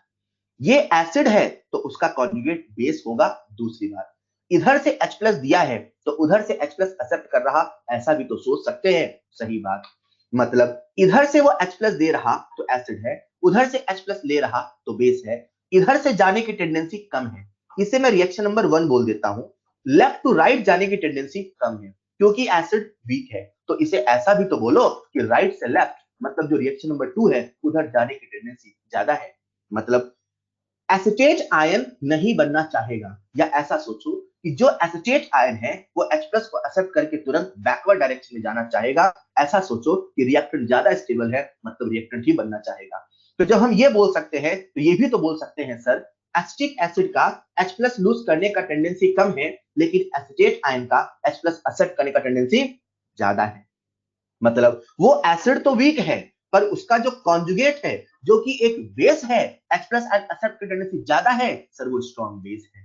यहां से हमने रूल बना लिया, नंबर 1 कॉन्जुगेट क्या होता है, जिसमें एक H प्लस एक OH माइनस का डिफरेंस होता है। नंबर 2, अगर एसिड है तो कॉन्जुगेट बेस होगा, अगर बेस है तो कॉन्जुगेट एसिड होगा। एसिड बेस कॉन्जुगेट पेयर होता है, एसिड का पेयर कॉन्जुगेट बेस होता है, बेस का पेयर कॉन्जुगेट एसिड होता है। मजे की बात यह है कि अगर एसिड स्ट्रॉन्ग है तो उसका जो कॉन्जुगेट होगा वो वीक होगा, अगर एसिड वीक है तो उसका जो कॉन्जुगेट होगा वो स्ट्रॉन्ग होगा। आप रिएक्शन के माध्यम से समझ सकते हैं, अगर रिएक्शन लेफ्ट से राइट जाने की टेंडेंसी कम है तो राइट से लेफ्ट आने की टेंडेंसी ज्यादा है, एज पर इक्विलिब्रियम कांसेप्ट। मतलब अगर हम दूसरे एग्जांपल को देखें तो ऐसे समझेंगे, ये NH3 है, जैसे आपने NH3 को वाटर में ऐड किया तो NH3 ने पानी से H प्लस ले लिया, NH3 ने पानी से H प्लस लिया, मतलब H प्लस एक्सेप्ट किया। जो H प्लस एक्सेप्ट करता है उसे हम क्या बोलते हैं, बेस। किसने एक्सेप्ट किया, NH3 ने, तो ये क्या कहलाएगा, बेस। एक्सेप्ट करके क्या बनाया, NH4 प्लस, साथ में क्या बच जाएगा, OH माइनस आयन। मतलब इधर से इधर गए तो बेस है, क्योंकि ये वीक बेस है। तो जब हम राइट से लेफ्ट आएंगे तो इसकी राइट से लेफ्ट आने टेंडेंसी ज्यादा होगी, लेकिन लेफ्ट से राइट जाने टेंडेंसी कम होगी। मतलब ये जो इसका कॉन्जुगेट है दैट इज NH4 प्लस, ये जो इसका कॉन्जुगेट है वो एसिड है। सर वो एसिड क्यों है, क्योंकि ऐसा सोचो ना, ये NH4 plus OH minus ion लेके पीछे आ रहा। मतलब अगर ये वीक बेस है तो उसका कॉन्जुगेट एसिड है। मजे की बात ये है वो स्ट्रॉन्ग एसिड है। कैसा एसिड है वो, स्ट्रॉन्ग एसिड है। तो हमने यहाँ पे रूल बना लिया यार, ये जो एसिड होता है उसका एक कॉन्जुगेट बेस होता है, ये जो बेस होता है उसका कॉन्जुगेट एसिड होता है। अगर आप किसी एसिड को सॉल्यूशन में मिला रहे हो तो वहां पे उसका एक कॉन्जुगेट भी है, अगर आप बेस को सॉल्यूशन मिला रहे हो तो वहां पे उसका कॉन्जुगेट भी है। अगर स्ट्रॉन्ग को मिला रहे हैं तो कॉन्जुगेट वीक है, अगर वीक को मिला रहे हो तो कॉन्जुगेट स्ट्रॉन्ग है। सर आपने हमें ये क्यों बताया, हमने आपको ये इसलिए बताया ताकि मैं आपको ये बता पाऊं, क्या अगर कोई कॉन्जुगेट एसिड बेस पेयर है तो कॉन्जुगेट एसिड है मतलब के, कॉन्जुगेट बेस है मतलब के बी।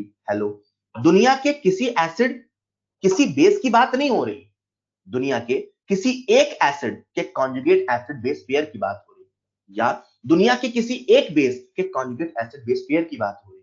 मतलब HX अगर एक एसिड है तो HX एसिड का के और उसका कॉन्जुगेट X माइनस जो कि बेस की तरह बिहेव कर रहा का के बी।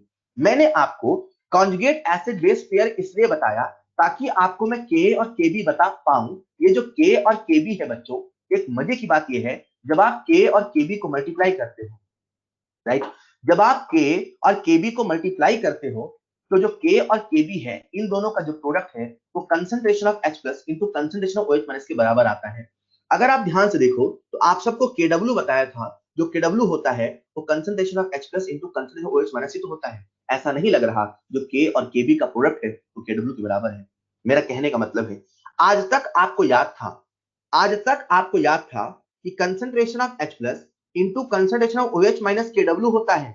आज से आपको यह भी याद रहे, कॉन्जुगेट एसिड बेस पेयर के लिए Ka इंटू Kb KW होता है। आज तक आपको याद था PH प्लस POH PKW होता है। आज से आपको यह भी याद रहे, कॉन्जुगेट एसिड बेस पेयर के लिए PKA प्लस PKW PKW होता है। आज तक आपको याद था PH प्लस POH 14 होता है एट 25 डिग्री सेल्सियस। आज से आपको यह भी याद रहे कि pKa प्लस pKb 14 होता है एट 25 डिग्री सेल्सियस। ऐसा केवल कॉन्जुगेट एसिड बेस पेयर के लिए होता है, दुनिया के सभी एसिड सभी बेस की बात नहीं हो रही। जब हम सॉल्ट की बात करेंगे, जब सॉल्ट बनेगा तो हम एसिड मिलाएंगे, हम बेस मिलाएंगे। एसिड मिलाओगे तो उसका कॉन्जुगेट आएगा, बेस मिलाओगे तो उसका कॉन्जुगेट आएगा, राइट। कॉन्जुगेट कभी स्ट्रांग होगा तो कभी वीक होगा, इसीलिए हमें कॉन्जुगेट एसिड बेस थ्योरी को समझना होगा। तो मैंने आपको बताया बच्चों, एसिड का कॉन्जुगेट होता है, बेस का कॉन्जुगेट होता है। हालांकि जब ये चैप्टर का लास्ट सेक्शन आएगा वहां हम इस पे और बात करते हैं, यहाँ पे और बातें होती हैं। मुझे अभी आपको सॉल्ट हाइड्रोलिसिस सिखाना है, तो मैंने आपको कॉन्जुगेट एसिड बेस वर्ड का मतलब बताया। जब हम चैप्टर के लास्ट सेक्शन में आएंगे तो वहां मैं आपको डिटेल बताऊंगा कितनी कितनी एसिड की थ्योरी है, इनमें और क्या क्या गहराइयां हैं, राइट। अभी हम लोग क्या सीखने वाले हैं, सॉल्ट हाइड्रोलिसिस। मन में एक सवाल आया था न्यूमेरिकल करते समय, वो सवाल भूलना नहीं है, उसी सवाल का हम जवाब ढूंढ रहे हैं। सवाल क्या था सर, आखिर क्यों स्ट्रॉन्ग एसिड स्ट्रॉन्ग बेस का जो सॉल्ट बनता है उसका पीएच 7 होता है, आखिर क्यों? आखिर क्यों स्ट्रॉन्ग एसिड स्ट्रॉन्ग बेस का सॉल्ट है वो 7 होता है? तो उसी सवाल का जवाब ढूंढ रहे हैं। मैंने कहा सबसे पहले आपको कॉन्जुगेट एसिड बेस बताता हूं, अब मैं आपको एक कंसेप्ट सॉल्ट का बताता हूं। मैंने किसी बच्चे से पूछा सॉल्ट क्या है, बोले सर बहुत सिंपल सी बात है, जो सॉल्ट है वो घर में रखा नमक है। नहीं, ऐसा नहीं है। What is the meaning of salt? हम लोग जब केमिस्ट्री पढ़ते हैं तो यहाँ सॉल्ट का मतलब क्या है? सॉल्ट का मतलब है एसिड प्लस बेस से बनने वाला जो प्रोडक्ट है, दैट इज सॉल्ट। ठीक है, सुनिएगा ध्यान से। एसिड और बेस की जब रिएक्शन होती है तो उससे सॉल्ट बनता है। कई तरह के एसिड होते हैं, कई तरह के बेस होते हैं। कभी स्ट्रॉन्ग एसिड होता है, कभी वीक एसिड होता है, कभी स्ट्रॉन्ग बेस होता है, कभी वीक बेस होता है। सभी सॉल्ट में एक चीज कॉमन होता है, अगर कोई भी सॉल्ट है बच्चों, तो जो सॉल्ट है उसमें एक कैटायन होता है, एक एनायन होता है। ये जो कैटायन होता है ये पेरेंट बेस से आया होता है, मतलब जो कैटायन है वो किसी एक बेस से आया है, मतलब ये बेस का कॉन्जुगेट है। हेलो, स्ट्रॉन्ग बेस है तो ये कैसा कॉन्जुगेट होगा? अगर बेस इसका स्ट्रॉन्ग है तो ये वीक एसिड कॉन्जुगेट होगा। ये जो एनायन है Cl माइनस, ये किसी एसिड से आया है, मतलब इसका जो पेरेंट है बच्चों वो क्या है, एसिड। मतलब आपने किसी एसिड को मिलाया होगा, उससे आया होगा। अगर एसिड स्ट्रॉन्ग होगा तो उसका पेरेंट वीक होगा। हेलो, अगर एसिड वीक होगा, सॉरी, अगर पेरेंट एसिड वीक होगा तो उसका कॉन्जुगेट स्ट्रॉन्ग होगा, उल्टा चलता है। मजे की बात यह है, कोई भी सॉल्ट है तो जो सॉल्ट है उसमें एक कैटायन होता है, उसमें एक एनायन होता है। जो कैटायन है वो बेस से आया होता है, जो एनायन है वो एसिड से आया होता है।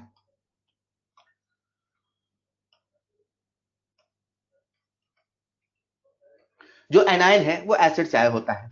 आप सबके सामने एक रिएक्शन लिखी है, जो रिएक्शन लिखी है, ठीक है, HCl plus NaOH, right. HCl plus NaOH से बना NaCl प्लस H2O। इस रिएक्शन का नाम है न्यूट्रलाइजेशन रिएक्शन, है ना। तो सॉल्ट का जो फॉर्मेशन होता है वो न्यूट्रलाइजेशन रिएक्शन से होता है। और जब आप थर्मोकेमिस्ट्री पढ़ोगे तो वहां आपको इसके बारे में और भी बहुत कुछ बताया जाएगा। अभी तो मैं ये कह रहा हूं कि जो न्यूट्रलाइजेशन रिएक्शन है वो एक एक्सोथर्मिक रिएक्शन है। सर आप हमें क्यों बता रहे हो? आपको इसलिए बता रहे हैं कि जब आप इक्विलिब्रियम का सवाल कर रहे थे तो मुझसे कुछ बच्चों ने पूछा सर हमें कैसे पता चलेगा कि जो N2 प्लस O2 है ये एक एंडोथर्मिक रिएक्शन है। सर हमें कैसे पता चलेगा?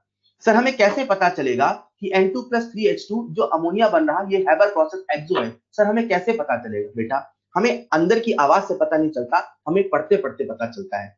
तो जब आप पूरी केमिस्ट्री पढ़ते हो वहां ऐसे ऐसे डिफरेंट डिफरेंट तरह की रिएक्शन आती है, वहां ऐसे ऐसे बताया जाता है। तो जैसा सवाल डाउट आपने मुझसे वहां पूछा था अब कभी नहीं पूछो, इसीलिए आपको कई सारे रिएक्शंस हम बताते चलते हैं, मतलब बहुत सारी रिएक्शंस आने वाली है। तो आज अभी आपको बता दिया जो न्यूट्रलाइजेशन होती है वो एक एक्सोथर्मिक रिएक्शन होती है। कितनी एनर्जी रिलीज होती है, कब कितनी होती है, वो सारी चीजें थर्मोकेमिस्ट्री में आएंगी। अभी तो आपको इतना समझना है कि जो न्यूट्रलाइजेशन रिएक्शन है वो एक एक्सोथर्मिक है, मतलब जब सॉल्ट बनता है तो एनर्जी रिलीज होती है। ठीक है, सॉल्ट बनता है तो एनर्जी रिलीज होती है। अब इमेजिन करो सॉल्ट बन गया, ठीक है। जब सॉल्ट बनता है तो सॉल्ट एसिड और बेस के फॉर्मेशन से बनता है। तो कई कई तरह के एसिड होते हैं, कई कई तरह के बेस होते हैं। जो मैं आपको बताने वाला हूं ये बहुत डीप टॉपिक है, लेकिन आपके एग्जाम के लिए बहुत थोड़ा है। तो जितना बताऊं बस उतना याद रखना है, उतना याद कर लो, बहुत है, राइट। जो सॉल्ट बना उसे हमने कई तरीके से क्लासिफाई किया। बच्चों थोड़ा सा थ्योरी है, थोड़ा सा सुनिएगा ध्यान से। हमने सॉल्ट्स जो बने उसे कई तरीके से क्लासिफाई कर लिया, राइट। सबसे पहले हमने कहा नॉर्मल सॉल्ट, एसिड और बेस की रिएक्शन से बन रहा था सॉल्ट। जो सॉल्ट बन रहा था ऐसे जिसमें एक भी रिप्लेसेबल हाइड्रोजन नहीं था या एक भी रिप्लेसेबल हाइड्रोक्साइड नहीं था, मतलब एसिड में जितने H+ थे वो सारे के सारे H+ OH- आयन से रिएक्ट हो रहे थे।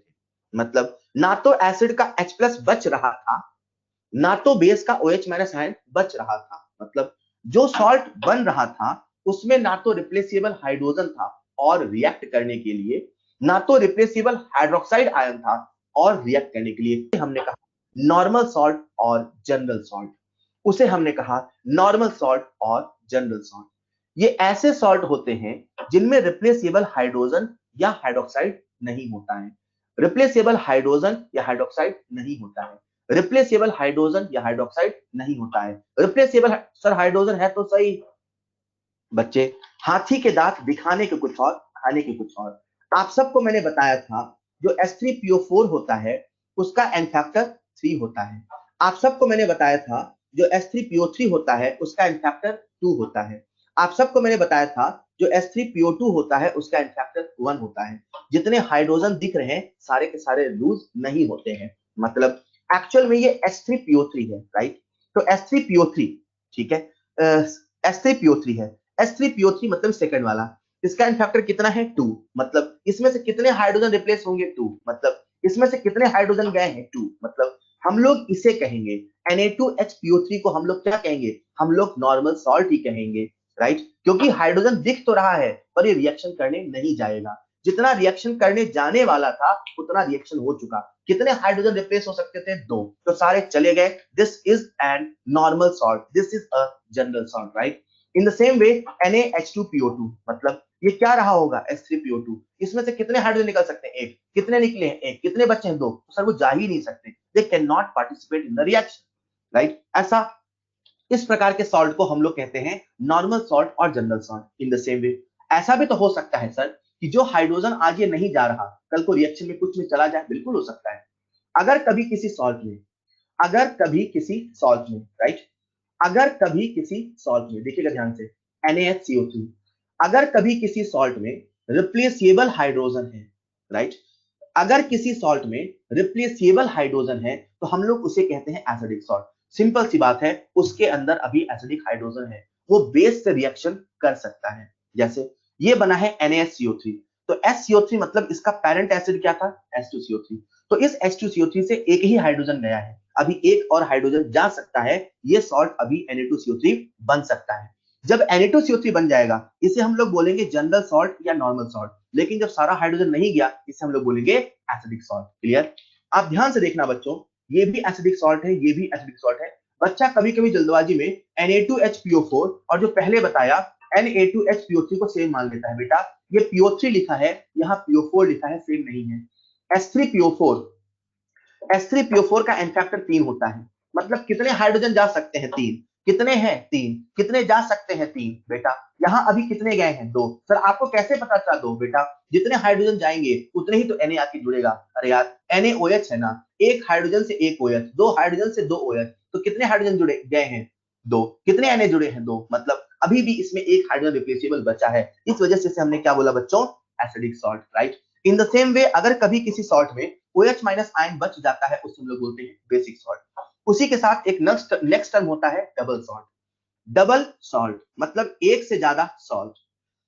FeSO4 अपने आप में एक सॉल्ट है, अमोनियम सल्फेट अपने आप में एक सॉल्ट है। इन दोनों सॉल्ट का कॉम्बिनेशन कुछ इस प्रकार से, पोटेशियम सल्फेट एक सॉल्ट है, एल्युमिनियम सल्फेट एक सॉल्ट है।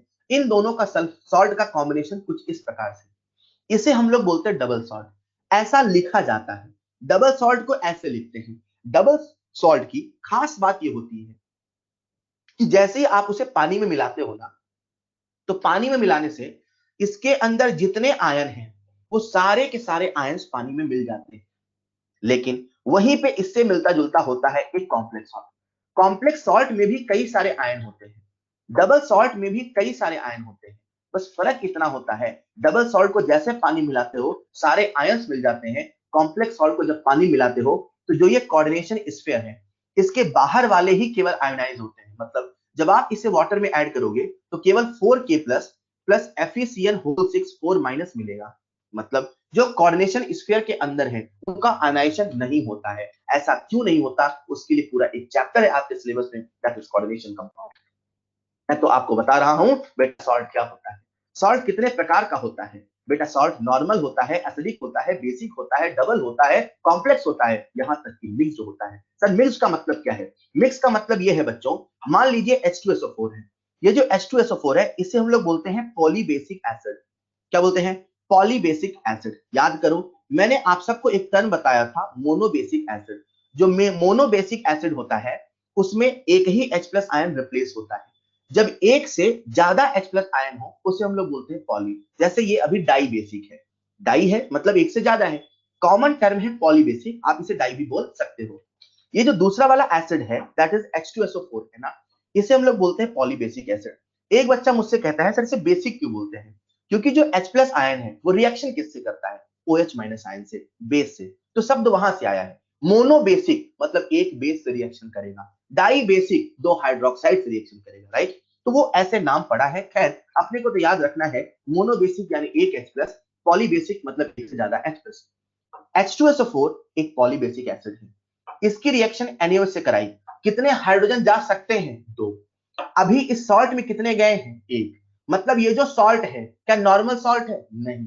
क्या एक हाइड्रोजन और रिएक्शन कर सकता है? हाँ। इसीलिए सॉल्ट को अपन ने क्या बोला? Acidic salt. अब आपने क्या कराया, इस एसिडिक सॉल्ट की रिएक्शन एक दूसरे बेस से कराया। हेलो, एसिड में H+ है, बेस में OH- आयन है। ये जो H+ है ये इस OH- आयन से रिएक्शन करेगा। जैसे ही करेगा तो जो हाइड्रोजन है उसकी जगह दूसरा सॉल्ट, दूसरा कैटायन दैट इज के आ गया। मतलब ये जो आपके सामने सॉल्ट बना है इसमें एक कैटायन Na है, एक कैटायन K है। मतलब एक किसी दूसरे बेस से आया है, एक किसी दूसरे बेस से आया है, मतलब ये मिक्स्ड है। क्या है बच्चों? ये मिक्स्ड है। मतलब इसके जो पेरेंट हैं बेस के वो अलग अलग हैं, एक कोई दूसरा बेस है, एक कोई दूसरा बेस है। इसे हम लोग क्या बोलते हैं? Mixed salt, right? तो जो मिक्स्ड सॉल्ट होता है उसमें एक से ज्यादा कैटायन होते हैं, मोर देन 2 कैटायन। इसे अपन क्या बोलते हैं? Mixed salt. है, मैं तो आपको शब्द बता रहा था यार, मैंने तो आपको बताया कि बेटा ऐसा ऐसा होता है। लिसन केयरफुली, फिर से लौटते हैं ताकि आप भूल ना जाओ। आप भूल गए होगे, मुझे पूरा यकीन है, भूलते बहुत जल्दी हो ना। हम लोग एक सवाल कर रहे थे, सवाल हमारे मन में आया, सर सॉल्ट का जो पीएच होता है क्या हमेशा 7 होता है? मैंने कहा नहीं। वो समझाने के लिए आपको मैंने 2 कंसेप्ट बताए। सबसे पहले कॉन्जुगेट एसिड बेस का कंसेप्ट बताया, फिर मैंने सॉल्ट क्या होता है ये बताया, सॉल्ट कितने टाइप का होता है ये बताया, normal salt, acidic salt, basic salt, double salt, complex salt, mix salt ये बताया। क्या आपको सारे शब्द याद रहेंगे? बोलो। क्या आपको सारे शब्द याद रहेंगे? बोलो।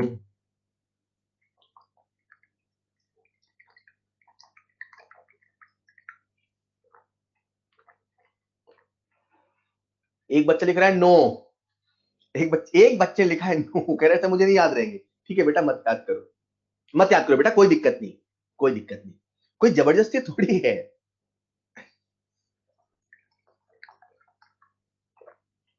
मतलब इतनी आजादी कहां चाहिए आपको? नहीं, हम आपको देख भी नहीं सकते, आप क्या कर रहे हो हम समझ भी नहीं सकते, मनमानी करते रहो।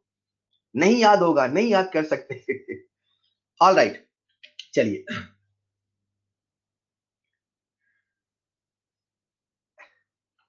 तो अब हमारे मन में सवाल आया कि सर आपने हमें ये सब क्यों बताया? बेटा हमने ये सब आपको इसलिए बताया ताकि मैं हाइड्रोलिसिस ऑफ सॉल्ट समझा सकूं। बच्चा मुझसे सवाल पूछता है, फिर से आपका ध्यान कीजिए, अभी आप बहुत बढ़िया सुन रहे थे, वैसा फिर सुनना है। पहला हमारा टारगेट है कि भैया जो इसकी ऊपर ऊपर की बातें वो सबसे बने, आपसे मॉड्यूल के सारे सवाल लाइन से बने, और उनमें जहां बेसिक बेसिक पिंच है उनको समझेंगे, राइट? तो चलिए शुरू करते हैं। Hydrolysis of salt. सॉल्ट बन गया, आपका ध्यान चाहिए, सॉल्ट बन गया, ये मान लो एसिड है, ये मान लो बेस है, एसिड बेस को मिलाया सॉल्ट बन गया। अब जैसा जैसा एसिड होगा, जैसा जैसा बेस होगा भैया वैसा वैसा सॉल्ट होगा। जैसे ही सॉल्ट बनेगा तो सॉल्ट का हाइड्रोलिसिस होगा। सर सॉल्ट क्या होता है? आपने उसकी पूरी हिस्ट्री बता डाली, कितने कितने टाइप का होता है ये बता डाला। सर ये भी बता दो कि हाइड्रोलिसिस क्या होता है। What is the meaning of hydrolysis? What is hydrolysis? Lysis का मतलब होता है टूटना, लिसिस का मतलब होता है टूटना, हाइड्रोलिसिस का मतलब होता है वाटर का टूटना। अच्छा, वाटर टूट गया, ऐसे कैसे टूट गया? जैसे ही हमने सॉल्ट को मिलाया, जैसे ही हमने सॉल्ट को मिलाया तो सॉल्ट के मिलाने से बच्चों एक कैटायन और एक एनायन आया। जैसे ही हमने सॉल्ट को मिलाया, सॉल्ट के मिलाने से एक कैटायन एक एनायन आया। आप सभी जानते हैं जैसे हमने सॉल्ट को मिलाया, सॉल्ट के मिलाने से एक कैटायन एक एनायन आया।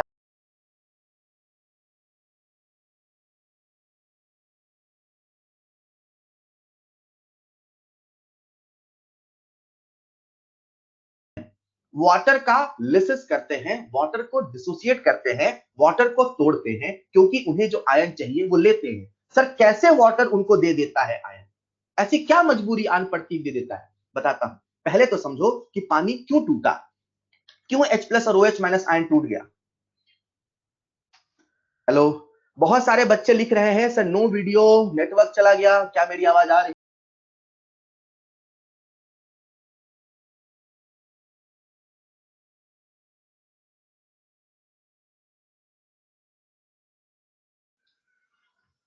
अभी ठीक है क्या? अभी आप लोगों को साउंड, वीडियो, स्क्रीन शेयर तीनों चीज ओके हैं? ठीक है, चलिए इस बार शुरू करते हैं, हो सकता है ढंग से चले। इन difficult moment behave like a duck. In difficult moment behave like a duck. Keep calm above the surface and be unruffled beneath the surface। मतलब शांत रहें। चलिए, तो बात कर रहे थे अपन सॉल्ट हाइड्रोलिसिस पे, और मैंने कहा कि देखो बच्चों, होता क्या है कि कैटायन एनायन वाटर को अप्रोच करता है, उससे OH माइनस और H प्लस आयन लेता है। सर आखिर ऐसा क्यों होता है कि कैटायन कभी OH माइनस आयन तो एनायन कभी H प्लस लेता है? मैंने कहा इसे एक एग्जांपल से समझते हैं। एसिटिक एसिड है, उसे जैसे हमने पानी मिलाया तो उसे एसिटेट आयन और H प्लस आयन आया। ठीक, इसको समझने का अपने पास दो तरीका है, इसको समझने का अपने पास दो लॉजिक है। सबसे पहला ये है, ये जो रिएक्शन है ये फॉरवर्ड जाने में टेंडेंसी कम है। सर आपको कैसे पता चला कि इस रिएक्शन की फॉरवर्ड की टेंडेंसी कम है? कैसे पता चला? बच्चों, ये एक वीक एसिड है, ये टूटना नहीं चाहेगा, मतलब आगे नहीं जाना चाहेगा।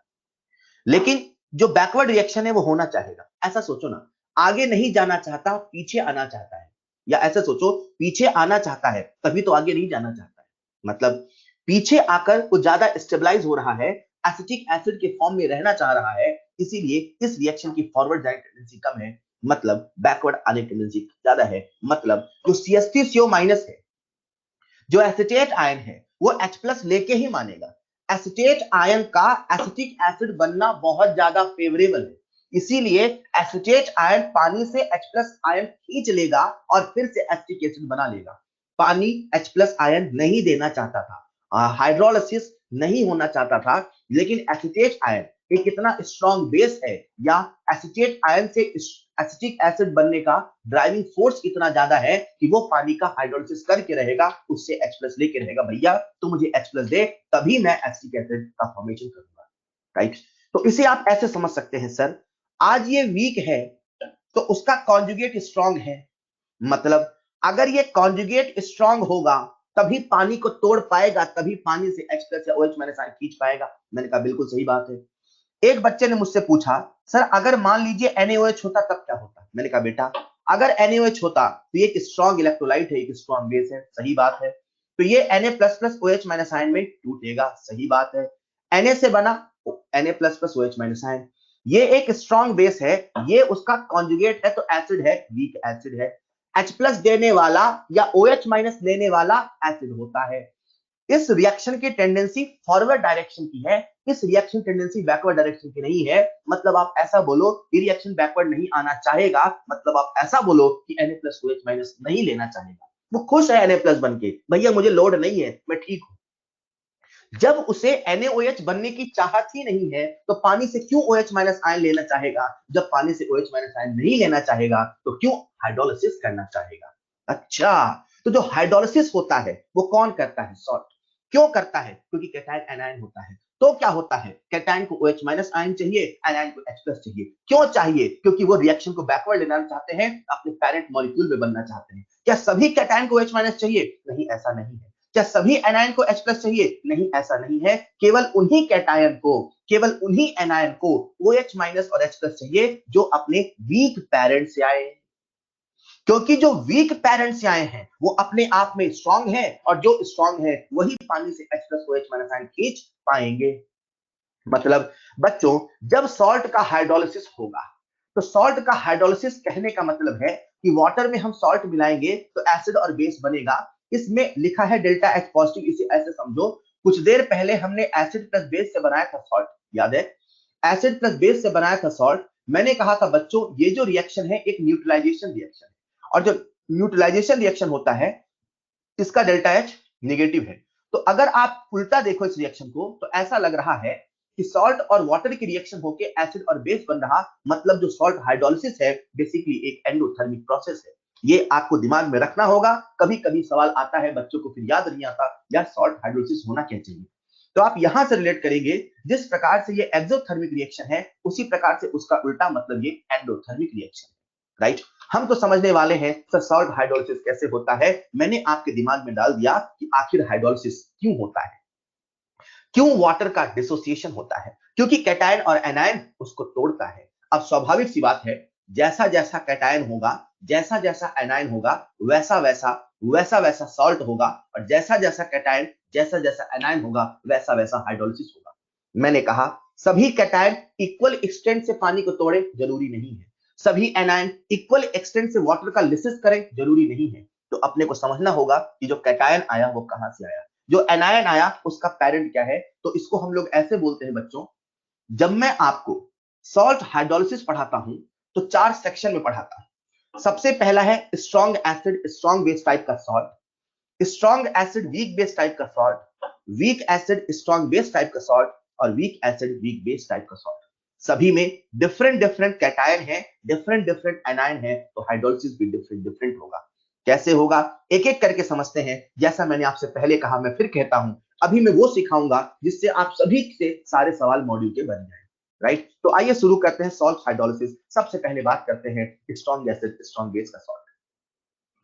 एसिड भी स्ट्रॉन्ग है, बेस भी स्ट्रॉन्ग है, दोनों पेरेंट स्ट्रॉन्ग है। तो जो कैटायन आया होगा, जो एनायन आया होगा, वो वीक होगा, जो उसका कॉन्जुगेट होगा वो वीक होगा।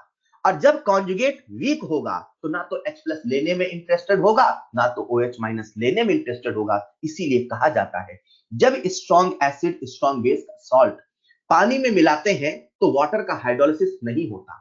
हाइड्रोलिसिस होता ही नहीं सर, नहीं होता। ना तो Na प्लस को OH माइनस आयन चाहिए, ना तो Cl को H प्लस चाहिए। अरे वो पीछे जाना ही नहीं चाहते, नहीं चाहिए उनको H प्लस, पड़ा रहने दो। नहीं करते वाटर का हाइड्रोलिसिस, पड़ा रहने दो। हमें नहीं बनना फिर से NaOH, हमें नहीं बनना फिर से HCl। Na प्लस और Cl माइनस आयन ये वाटर से फिर से रिएक्शन नहीं करते, वाटर का हाइड्रोलिसिस नहीं होता। इसीलिए कहा जाता है जब strong acid strong base salt को हम लोग मिलाते हैं तो उससे हाइड्रोलिसिस नहीं होता, क्योंकि दोनों ही रिएक्टिव नहीं होते, क्योंकि दोनों ही वीक होते हैं। स्वाभाविक सी बात है, जब हाइड्रोलिसिस हुआ ही नहीं, H plus ion OH minus ion में आया ही नहीं, पानी जो कि न्यूट्रल था उसके न्यूट्रलिटी में इंबैलेंस आया ही नहीं। अरे यार, पानी में जितने H प्लस आयन पहले थे उतने ही OH माइनस आयन लगभग बराबर है। जिस सॉल्ट को आपने मिलाया उन्होंने पानी को तोड़ के H प्लस आयन या OH माइनस आयन को ऊपर नीचे किया ही नहीं, ना तो H प्लस को ज्यादा किया, ना तो OH माइनस को कम किया। जब कुछ चेंज ही नहीं किया तो क्या सोल्यूशन का पीएच कुछ चेंज होगा? नहीं होगा। इसीलिए कहा जाता है जब स्ट्रॉन्ग एसिड स्ट्रॉन्ग बेस का सॉल्ट होता है उससे बनने वाला जो सॉल्यूशन होता है वो न्यूट्रल होता है, उसका पीएच लगभग 7 होता है। जब कुछ देर पहले मैं आपको समझा रहा था वो सवाल, जहां स्ट्रॉन्ग एसिड स्ट्रॉन्ग, पीछे जाना पाना पॉसिबल नहीं है, जब मैं आपको वो सवाल समझा रहा था जहां मैंने कहा कि बेटा स्ट्रॉन्ग एसिड स्ट्रॉन्ग बेस का जो सॉल्ट बनता है उससे पीएच में कोई चेंज नहीं आता, तो उसके पीछे वजह यह है कि जो सॉल्ट बना है उससे जो कैटायन और एनायन आया है वो पानी का हाइड्रोलिसिस नहीं करते हैं। ना तो H प्लस आयन ज्यादा होता है, ना तो OH माइनस आयन ज्यादा होता है, आयन में इंबैलेंस नहीं आता है, इसलिए सोल्यूशन न्यूट्रल होता है। लेकिन अगर यहीं पे ये एसिड और बेस स्ट्रांग नहीं होते तब क्या होता? सर स्ट्रांग नहीं होते तो जो वीक से आया होगा, जो वीक पेरेंट से आया होगा, उसका जो कॉन्जुगेट या तो कैटायन होगा या तो एनायन होगा, वो स्ट्रांग होगा। और स्ट्रांग होगा तो सर वो अपने आप को स्टेबल करके मानेगा, या तो H प्लस आयन या तो OH माइनस आयन लेके मानेगा, सरल भाषा में वो हाइड्रोलिसिस करके मानेगा। मतलब हमारे सामने जो दूसरा केस है वो है स्ट्रांग एसिड वीक बेस का। एसिड कैसा है? स्ट्रांग। बेस कैसा है? वीक। मतलब पेरेंट कौन वीक है? बेस। तो कैटायन किससे आएगा? बेस से। तो जो कैटायन होगा जो कि वीक बेस का पेरेंट होगा वो कैसा होगा बच्चों? स्ट्रांग। हेलो, कैटायन मतलब पॉजिटिव चार्ज लेना चाहेगा, निगेटिव चार्ज मतलब OH माइनस सारा खा लेगा क्योंकि वो कैसा है? स्ट्रांग। हेलो, वीक बेस से आया है कैटायन, कैटायन OH माइनस को लेगा। मैंने आपके सामने एक सॉल्ट लिखा NH4Cl, NH4Cl का पेरेंट पहचानना है, बहुत आसान होता है। आप इसको ऐसे बीच में तोड़ दो, कैटायन में जोड़ दो OH, एनायन में जोड़ दो H, उसके पेरेंट एसिड पेरेंट बेस का पता चल जाता है। आप देखेंगे ये है स्ट्रॉन्ग एसिड, ये है वीक बेस। वीक बेस और स्ट्रॉन्ग एसिड के पेरेंट से बना सॉल्ट है, उसका हाइड्रोलिसिस हो रहा।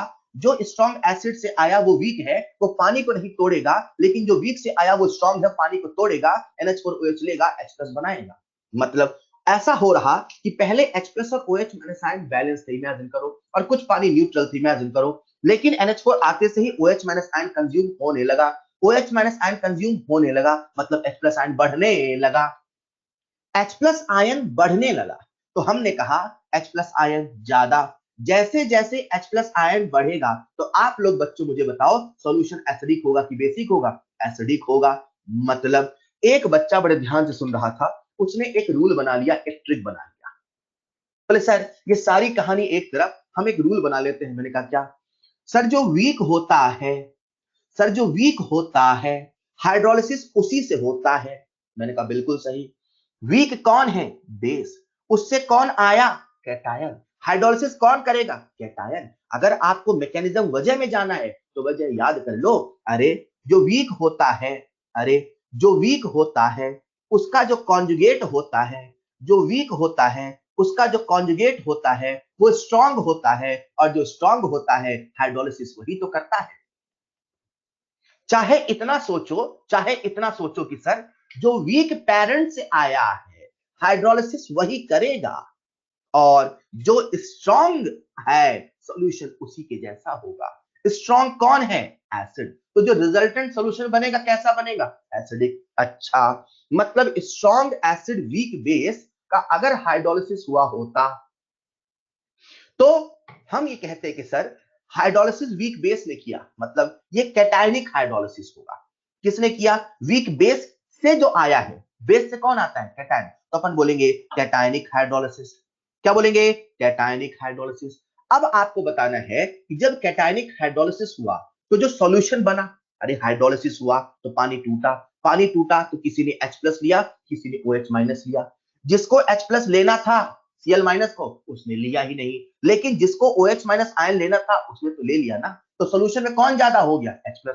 तो सॉल्यूशन कैसा हो गया? एसिडिक। सर ऐसे सीधे ना सोच लें, सर स्ट्रॉन्ग एसिड से आया है मतलब जो सॉल्यूशन बनेगा वो एसिडिक। मैंने कहा बिल्कुल सही। जब सॉल्यूशन बनेगा एसिडिक तो pH 7 से ज्यादा कि 7 से कम? 7 से कम।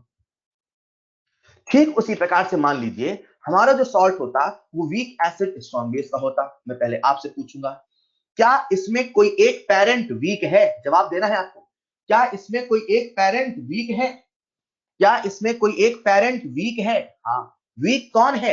एसिड। क्या हाइड्रोलिसिस होगा? सवाल नंबर 1, क्या हाइड्रोलिसिस होगा? जब वीक होता है तभी तो हाइड्रोलिसिस होता है।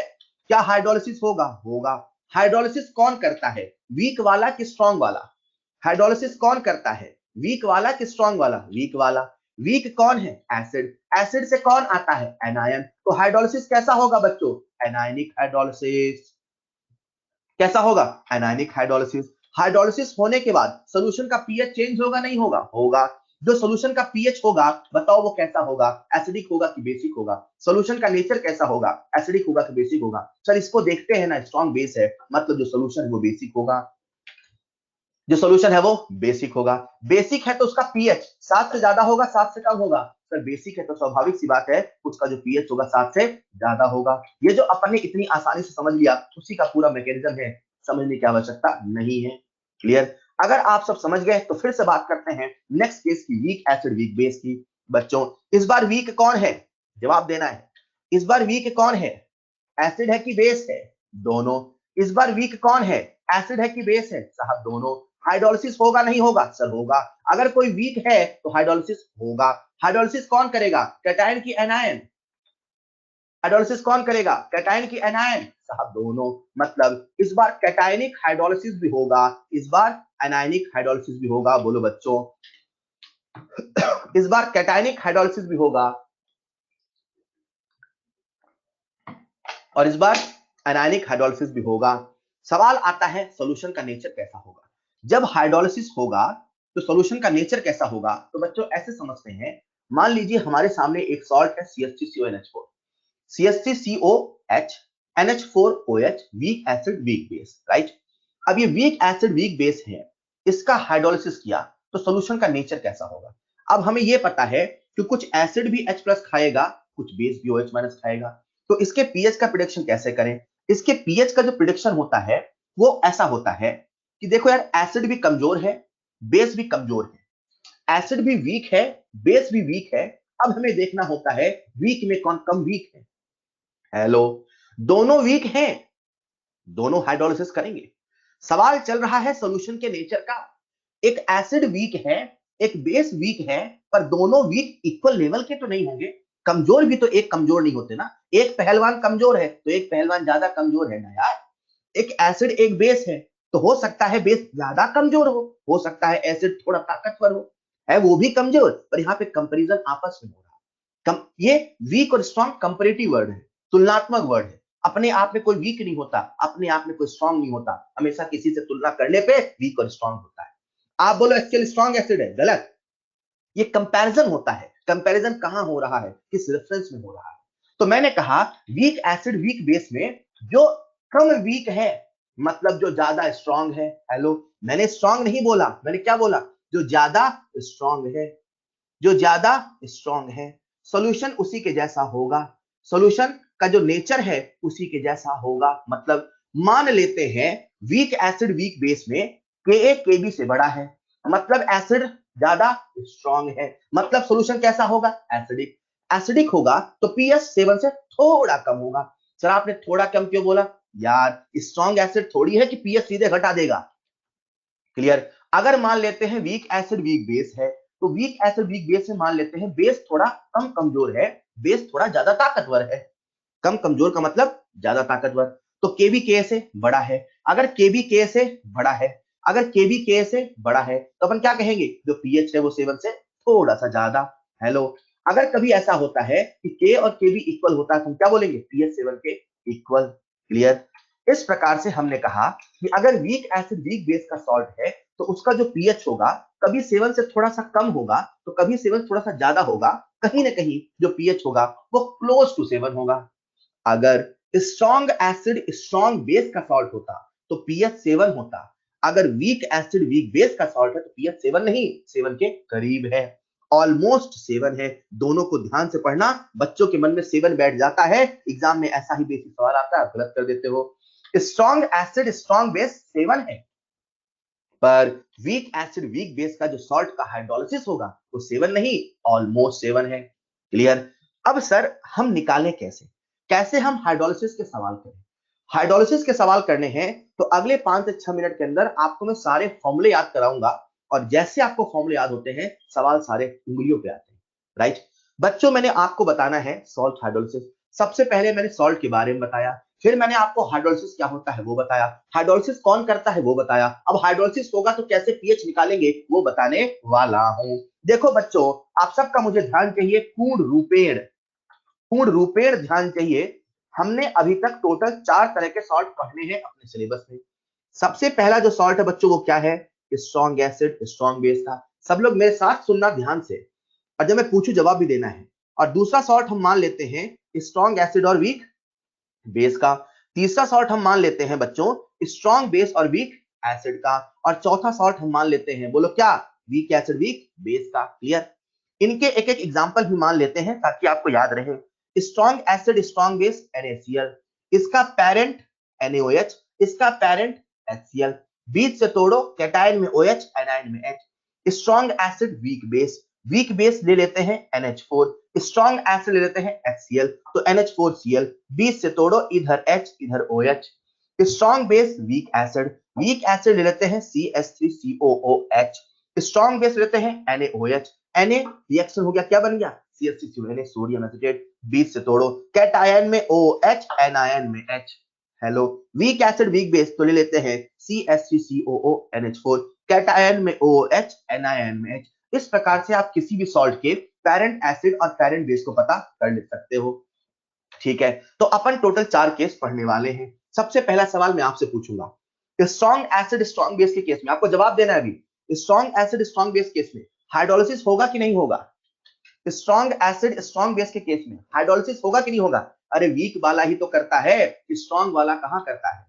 अगर स्ट्रॉन्ग एसिड स्ट्रॉन्ग बेस से आया है तो क्या हाइड्रोलिसिस होगा? नहीं होगा। हाइड्रोलिसिस होगा? नहीं होगा। Strong acid weak base, second case, क्या हाइड्रोलिसिस होगा? स्ट्रॉन्ग एसिड वीक बेस, क्या हाइड्रोलिसिस होगा? होगा। कैटायन करेगा कि एनायन करेगा? कैटायन करेगा कि एनायन करेगा? जो वीक है, देखो वीक कौन है? बेस। बेस से कौन आता है? कैटायन। मतलब कौन करेगा? कैटायन। तो हम लोग इसे बोलेंगे कैटायनिक हाइड्रोलिसिस। थर्ड वाला, क्या हाइड्रोलिसिस होगा? बोलो होगा। क्या हाइड्रोलिसिस होगा? होगा। एसिड करेगा बेस करेगा? हाइड्रोलिसिस कौन करेगा? एसिड करेगा बेस करेगा? सर कौन करेगा? एसिड कौन है? वीक कौन है? Acid, WA, weak acid. Acid से कौन आता है? एनायन। तो अपन क्या बोलेंगे? Anionic hydrolysis. नेक्स्ट वाला, एसिड और बेस दोनों वीक है, क्या दोनों हाइड्रोलिसिस करेंगे? साहब दोनों करेंगे। तो अपन कहेंगे सर यहाँ पे कैटायनिक भी होगा और एनायनिक भी होगा। सर यहाँ पे कैटायनिक भी होगा और एनायनिक भी होगा। बहुत बढ़िया। अब आते हैं नेचर ऑफ सॉल्यूशन पे।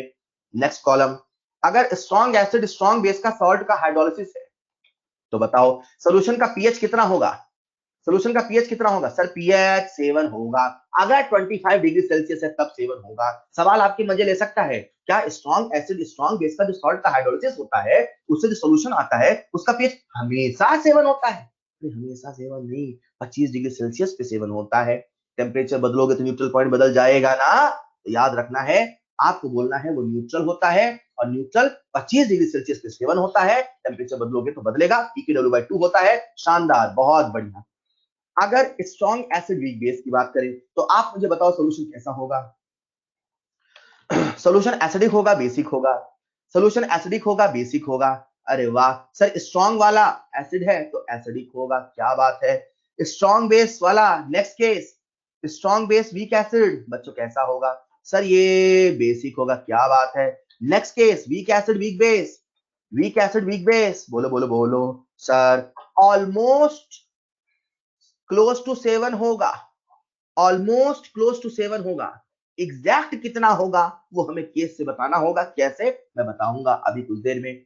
देखो बच्चों, सॉल्ट हाइड्रोलिसिस का जब भी सवाल आएगा, मेरी बात को सुनना, सॉल्ट हाइड्रोलिसिस का जब भी सवाल आएगा सबसे पहले मन में आपके KH आएगा। देखो, जब सॉल्ट वीक पैरेंट से आया होगा तो जो वीक से आया है उसमें इक्विलिब्रियम होगा। जब जब इक्विलिब्रियम आता है तब तब इक्विलिब्रियम कांस्टेंट का एक्सप्रेशन लिखा जाता है। जब एसिड होगा तो Ka, जब बेस होगा तो Kb। आज हाइड्रोलिसिस हुआ तो हमने उस इक्विलिब्रियम के लिए एक नया कांस्टेंट बना डाला जिसका नाम लिखा हाइड्रोलिसिस कांस्टेंट। हाइड्रोलिसिस कांस्टेंट का फॉर्मूला होता है Kw/K of weak, Kw/K of weak. अगर इक्विलिब्रियम आएगा तो उसमें इक्विलिब्रियम कांस्टेंट लिखा जाएगा। इक्विलिब्रियम कांस्टेंट, आज यहाँ पे हाइड्रोलिसिस है तो हमने लिखा KH। आज हाइड्रोलिसिस हो रहा तो क्या लिखा बच्चों? KH। KH का फॉर्मूला हो गया Kw/K ऑफ वीक। चलो एक एक करके अपन KH का फॉर्मूला लिखते हैं। मैंने ये भी कहा कि जब सॉल्ट हाइड्रोलिसिस का सवाल आएगा आपके मन में सबसे पहले KH ही आएगा। बोलो, सबसे पहले KH ही आएगा। सबसे पहला केस है स्ट्रॉन्ग एसिड स्ट्रॉन्ग बेस का। क्या यहाँ पे हाइड्रोलिसिस होता है? सर पहले केस में तो हाइड्रोलिसिस होता ही नहीं। जब हाइड्रोलिसिस होता ही नहीं तो काहे का हाइड्रोलिसिस कांस्टेंट? दूसरे वाले केस में हाइड्रोलिसिस होता है? साहब होता है। तो क्या KH लिखा जाएगा? लिखा जाएगा। कैसे लिखा जाएगा? सर KH बराबर Kw/K ऑफ वीक। वीक कौन है? बेस। तो क्या लिख देंगे? Kb। अरे याद हुआ। थर्ड वाला, स्ट्रॉन्ग बेस वीक एसिड, इस बार वीक कोई है क्या? है। हाइड्रोलिसिस होगा क्या? होगा। वीक कौन है? एसिड। कौन होगा हाइड्रोलिसिस? Anionic hydrolysis. तो अपन क्या लिखेंगे सर? KH बराबर KW अपॉन KA। इस बार वीक कौन है अगले केस में? सब दोनों। दोनों वीक है तो क्या लिखेंगे? KH equal to KW upon K into KB। Hello, जब जब हाइड्रोलिसिस का सवाल आएगा सबसे पहले आपके मन में KH आएगा।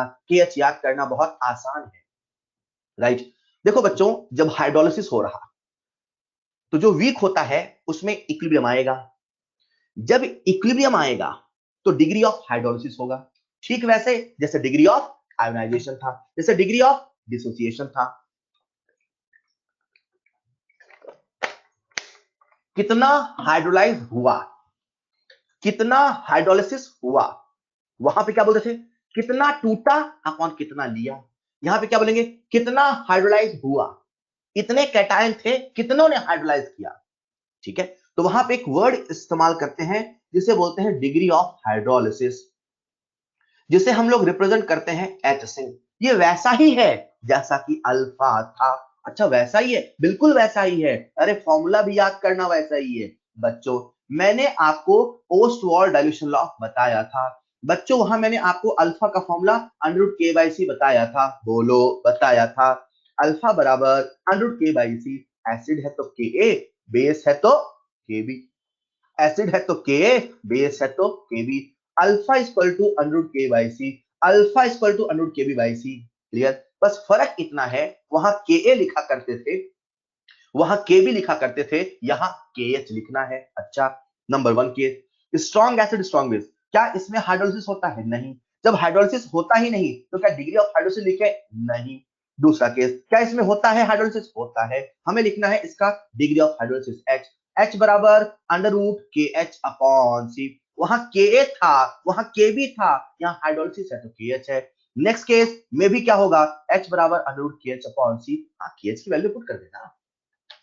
क्लियर? ठीक उसी प्रकार से week acid weak base, week acid weak base के लिए आपको याद रखना है जो डिग्री ऑफ हाइड्रोलिसिस H वो है √KH। इसे अलग से दिमाग में रखना है, ऐसे याद रखो। वीक एसिड वीक बेस का जो हाइड्रोलिसिस होता है वो कंसंट्रेशन पे डिपेंड नहीं करता, फॉर्मूला देखो। लेकिन जो स्ट्रॉन्ग बेस वीक एसिड या वीक बेस का हाइड्रोलिसिस है वो कंसंट्रेशन पे डिपेंड करता है, राइट।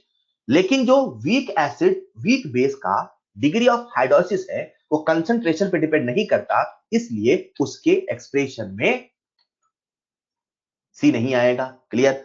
अब इस प्रकार से हमने कहा ये हो गया खेल डिग्री ऑफ हाइड्रोलिसिस का। मैं बार बार कह रहा हूं, जब कभी हाइड्रोलिसिस का सवाल आएगा सबसे पहले आपके मन में KH आएगा। क्या आएगा? KH। अपन ने KH याद कर लिया, अपन ने H याद कर लिया, अब आते हैं पीएच पे। क्लियर? अब जो पीएच है वो कैसे लिखें? सबसे पहले आते हैं स्ट्रॉन्ग एसिड स्ट्रॉन्ग बेस पर, right. Strong acid strong base, क्या ये न्यूट्रल होगा? होगा। जब न्यूट्रल होगा तो क्या कंसंट्रेशन ऑफ H प्लस बराबर कंसंट्रेशन ऑफ OH माइनस होगा? होगा। याद करो, मैंने आप सबको KW बताया था। सारी बातें पानी की चल रही हैं, मतलब यहां पर भी तो वाटर ही है। यहाँ का जो कंसंट्रेशन ऑफ H प्लस है वो OH माइनस के बराबर है, तो हम ये भी तो कह सकते हैं सर यहाँ का जो पीएच होगा, जो कंसंट्रेशन ऑफ H प्लस होगा वो √KW होगा। हाँ, 25 डिग्री सेल्सियस है तो वही 7 होगा, नहीं तो ऐसे निकल जाएगा। सही बात है। बच्चों याद करो, मैंने आपको ओस्वाल्ड डाइल्यूशन लॉ पढ़ाया था, वहां पे कंसंट्रेशन ऑफ H प्लस का फॉर्मूला C अल्फा आया था, वहां अल्फा था, यहाँ H है। बच्चों याद करो, वहां पे हमने आपको एक दूसरा फॉर्मूला बताया था K इंटू सी। बोलो, याद है? वहां पे आपको हमने एक दूसरा फॉर्मूला बताया था K इंटू सी, क्या आपको याद है? ऑलराइट, तो जहां K है वहां पे KH, जहां K है वहां पे KH, तो अपन यहाँ पे कंसंट्रेशन ऑफ H प्लस लिख सकते हैं। क्या लिख सकते हैं? Concentration of H plus. Sir आपने यहाँ पे कंसंट्रेशन H प्लस क्यों लिखा? स्ट्रॉन्ग एसिड है, मतलब सोल्यूशन कैसा होगा? एसिडिक। सोल्यूशन कैसा होगा? एसिडिक। तो अपन ने लिख दिया concentration of H plus. Concentration of H plus क्या होगा बच्चों? बोलो, √KH इंटू सी, राइट। ठीक उसी प्रकार से यहाँ पे क्या है? ये बेसिक। कैसा है ये? बेसिक। जब है ये बेसिक तो यहाँ पे लिखेंगे concentration of OH minus. Concentration of OH minus का फॉर्मूला कितना होगा? KH इंटू सी। याद रखना है, जब एसिडिक है तो H प्लस लिखा, जब बेसिक है तो OH माइनस लिखा। फिर आप यहां से निकाल लेना क्या? OH माइनस से आ जाएगा POH, POH से आ जाएगा PH। क्लियर? जो स्ट्रॉन्ग होगा उससे OH माइनस आया। बस आपको अलग से याद रखना है, जो लास्ट वाला केस है इसके लिए कंसंट्रेशन ऑफ H प्लस का फॉर्मूला होगा under root of KW into KA upon KB, under root of KW upon K into KB। मैंने सबसे पहले आपको ये सारा का सारा जो फॉर्मूला बताया, ये इसलिए बताया ताकि आपसे पहले सारे सवाल बनने लगे, आपको कॉन्फिडेंस आने लगे, इनकी जो गहराइयां हैं, अगर किसी बच्चे को डेरिवेशन सब कुछ जानना है, वो बाकी सारी बातें नेक्स्ट क्लास में करेंगे। आप सबसे रिक्वेस्ट करूंगा, इतना आपको पढ़ाया, वैसे इसके बाद सवाल करें तो मजा आता है, पर अभी समय बहुत हो चुका है, तो आप सबसे रिक्वेस्ट है, जितना पढ़ाया पहले इतना रिवाइज करेंगे, पूरा रिवाइज करना, बाकी जो क्वेश्चन है वो सब कुछ हम नेक्स्ट क्लास में करेंगे, ठीक है। तो आज के लिए इतना ही। आप सभी को दीपावली की बहुत बहुत शुभकामनाएं। Wish you all a very happy Deepawali. Please पढ़ते रहें, केवल एंजॉय नहीं करें, राइट। जो होमवर्क दिया वो होमवर्क भी करें। मैं इस क्लास का हैंडआउट जो है वो लिंक पे अपलोड कर दूंगा। मैंने जानबूझ के सारे टेबल के फॉर्मूले बताए ताकि आप एटलीस्ट इन दिवाली की छुट्टियों में इसे तो याद कर लो। जब याद होगा तो बहुत सारी बातें हम नेक्स्ट क्लास में करेंगे, ठीक है। मैं आपको स्लाइड में ये वाली स्लाइड भी ऐड कर दूंगा।